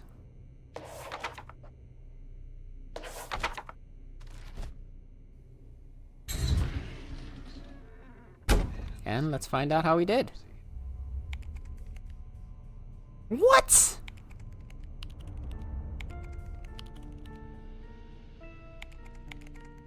Now that one makes no sense to me. This one makes actively no sense to me, game. You had all the markers of cyanide poisoning. And yes, there was a snake bite. But snake bites don't give cyanide. I wish it would show you what the actual answers are, because I don't... I think what the game was going for was to have us mark it as an accident from a snake bite. I think that's what the game was wanted us to say. But if that was the case, there shouldn't have been markers for cyanide poisoning in her blood. Oh well. Either way, while we have only been going for about 3.5 hours, I do think that is where we're going to call it for today. Today's not going to be a very long stream, like usual. We're not going to hit the 5-6 hours, but instead we're going to call it here. Because we're going to have a much nicer, much longer, much more chaotic stream on Sunday. So yeah, let me bring this over here. We're going to close out on our autopsy simulator for today. Take me out of here. I'm good. Thank you, game. Alright. Let's pop over to here for a few seconds while we bring the stream over to an end. And while I do so, I want to make sure that you know that whether you were here for a minute, whether you're here for the whole stream, whether you were lurking, chatting, or anything in between, you are appreciated and you are loved. I hope you guys had fun. I hope you enjoyed our little community challenge stream.